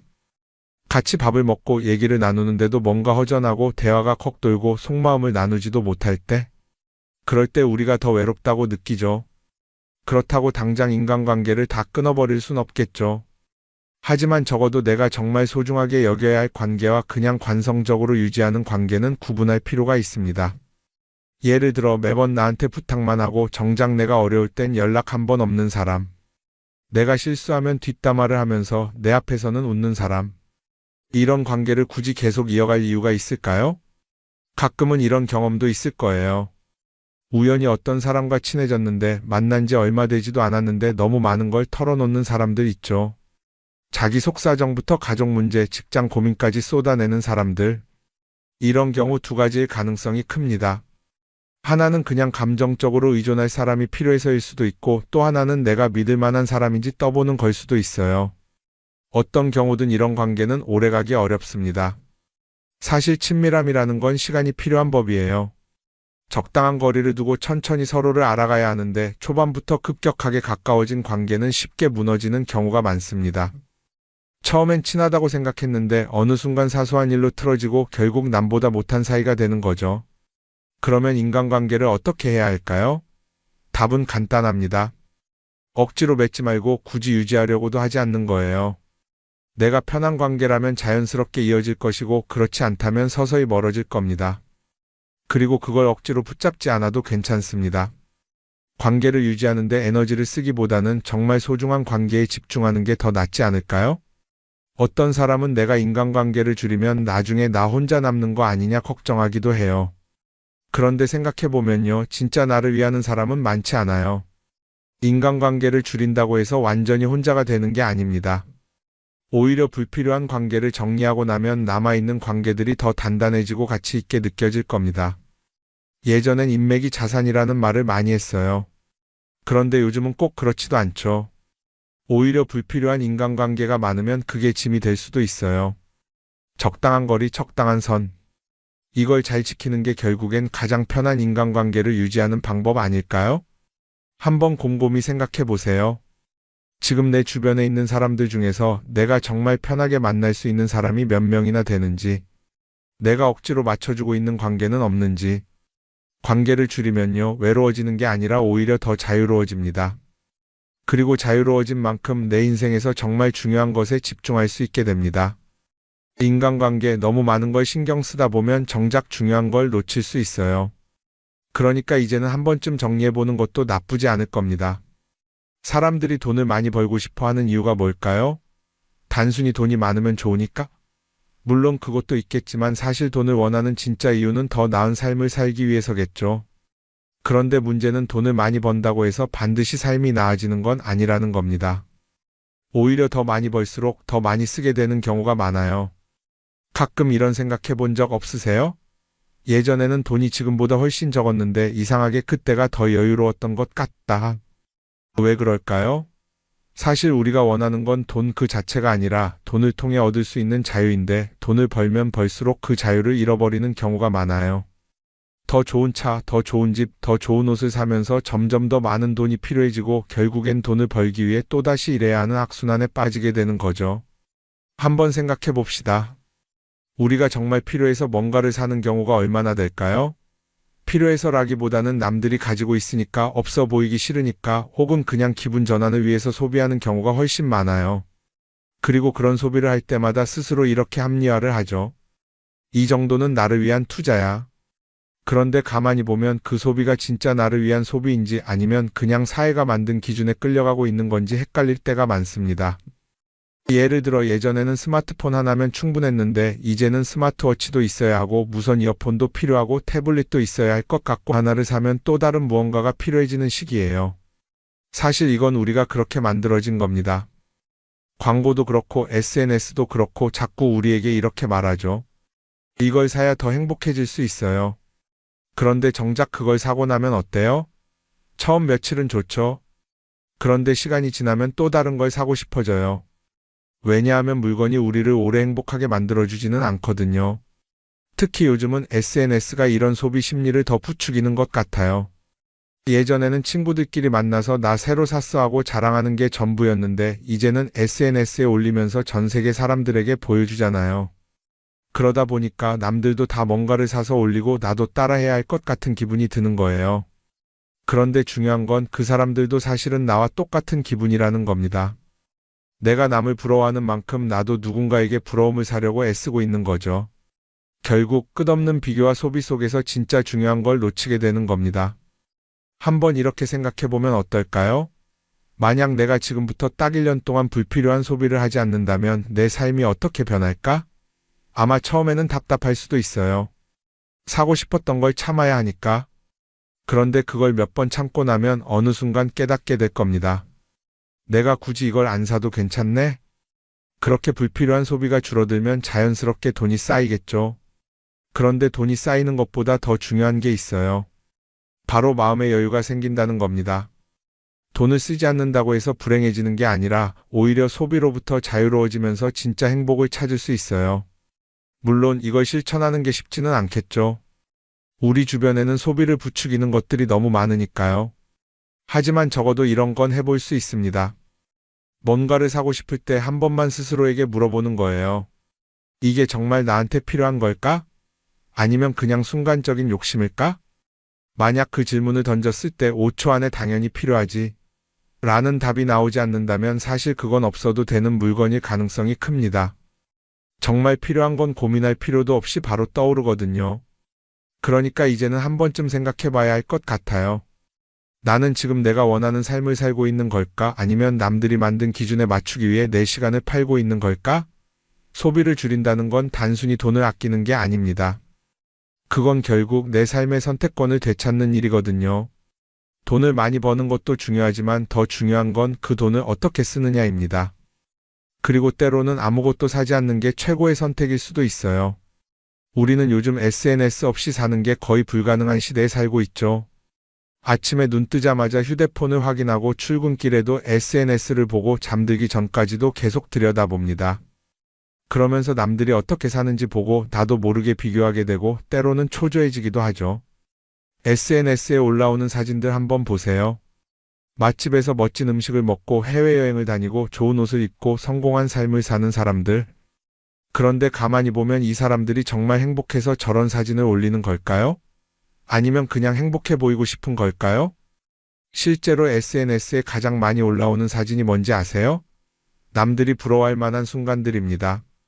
집에서 편하게 쉬고 있는 모습이나 출근길에 지친 얼굴, 어제 먹다 남은 배달 음식 사진 같은 건 잘 안 올리죠. 대신 멋진 레스토랑, 명품 가방, 고급 호텔 같은 것들이 올라옵니다. 왜 그럴까요? 결국 SNS는 보여주기 위한 공간이기 때문입니다. 여기서 중요한 게 있어요. 우리가 SNS에서 보는 건 그 사람의 삶 전체가 아니라 편집된 일부 장면이라는 겁니다. SNS는 마치 한 편의 다큐멘터리나 영화처럼 잘 꾸며진 장면들만 보여줍니다. 그런데도 우리는 그걸 보면서 아, 저 사람은 나보다 더 행복하구나 하고 착각하죠. 예를 들어 SNS에서 한 친구가 해외여행을 가서 아름다운 풍경을 찍어 올렸다고 해볼게요. 우리는 그걸 보면서 부럽다, 나도 저렇게 살고 싶다라고 생각하겠죠. 그런데 정작 그 친구는 사진을 찍고 나서도 일 때문에 스트레스를 받고 있을 수도 있고 여행 비용을 감당하느라 카드가 걱정을 하고 있을 수도 있습니다. 그 부분은 우리는 알 수가 없죠. 그런데 문제는 이렇게 남들과 비교하는 습관이 쌓이면 결국 내 삶이 초라하게 느껴진다는 겁니다. 원래는 그냥 조용히 살아도 괜찮았는데 SNS를 보고 나면 나만 뒤처지는 것 같고 뭔가를 더 해야 할 것 같고 괜히 불안해지죠. SNS는 기본적으로 사람들의 비교 심리를 자극합니다. 남들이 가진 걸 나도 갖고 싶게 만들고 남들이 하는 걸 나도 해야 할 것 같은 기분이 들게 만들죠. 그러다 보니 필요하지도 않은 걸 사게 되고 무리해서라도 화려한 곳에 가게 되고 남들에게 보여주기 위해 사는 삶을 살게 됩니다. 그럼 어떻게 해야 할까요? 사실 정답은 간단합니다. SNS에서 보이는 것들을 곧이곧대로 믿지 않는 것입니다. 그리고 더 중요한 건 남과 비교하는 걸 멈추는 것이에요. 어떤 사람이 비싼 차를 타고 다닌다고 해서 그 사람이 꼭 행복한 건 아닙니다. 좋은 차를 타고 다니지만 밤마다 사업 걱정에 잠 못 이루는 사람도 많아요. 반대로 대중교통을 이용하지만 마음 편하게 사는 사람도 있죠. 결국 행복은 보이는 것이 아니라 느끼는 것입니다. SNS를 덜 보면 덜 불행해진다는 연구 결과도 있어요. 하루 종일 남의 삶을 보면서 비교하는 시간을 줄이면 내 삶에 집중할 수 있는 시간이 많아지는 겁니다.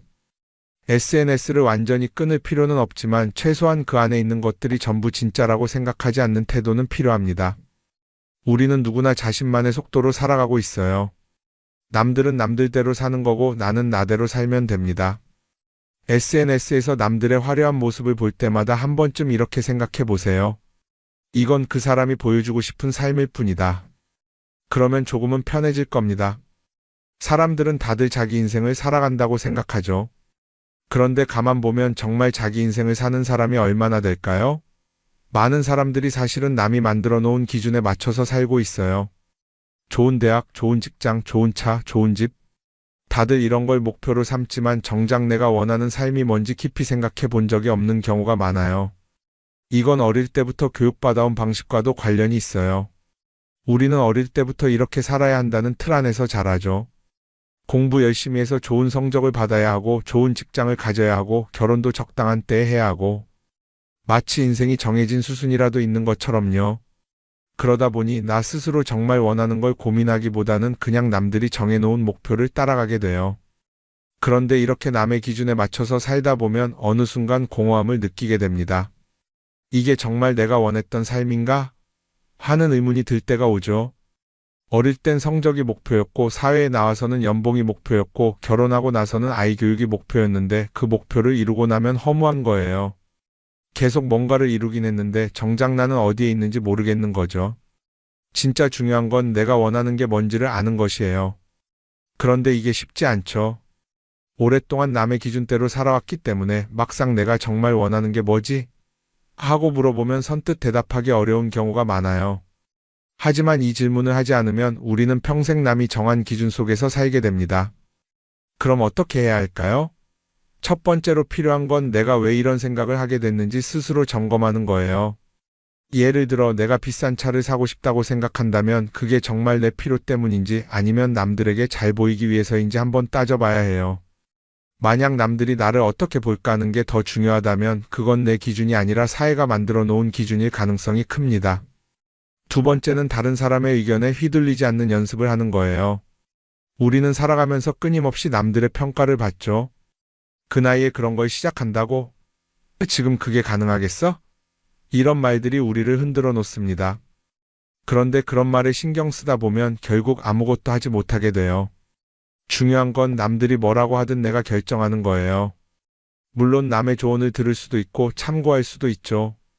하지만 최종 결정은 항상 내 몫이어야 합니다. 내가 결정하고 내가 책임지는 거. 그렇게 해야 내 삶을 온전히 내 것으로 만들 수 있어요. 세 번째는 내가 한 선택에 책임지는 자세를 가지는 거예요. 많은 사람들이 무언가를 선택하고 나서도 후회하죠. 괜히 이걸 했나? 이 선택이 잘못된 건 아닐까? 그런데 한 가지 확실한 건 후회한다고 해서 과거가 바뀌지는 않는다는 거예요. 내가 한 선택이라면 그 선택이 틀렸다고 해도 받아들이고 그 안에서 최선을 다하는 게 더 중요해요. 이렇게 말하면 그럼 실수하면 어떡하죠? 라고 걱정하는 분들도 있을 거예요. 하지만 생각해보면 우리가 실수를 두려워하는 이유도 결국 남의 시선 때문이에요. 내가 실패하면 남들이 날 어떻게 볼까? 이런 걱정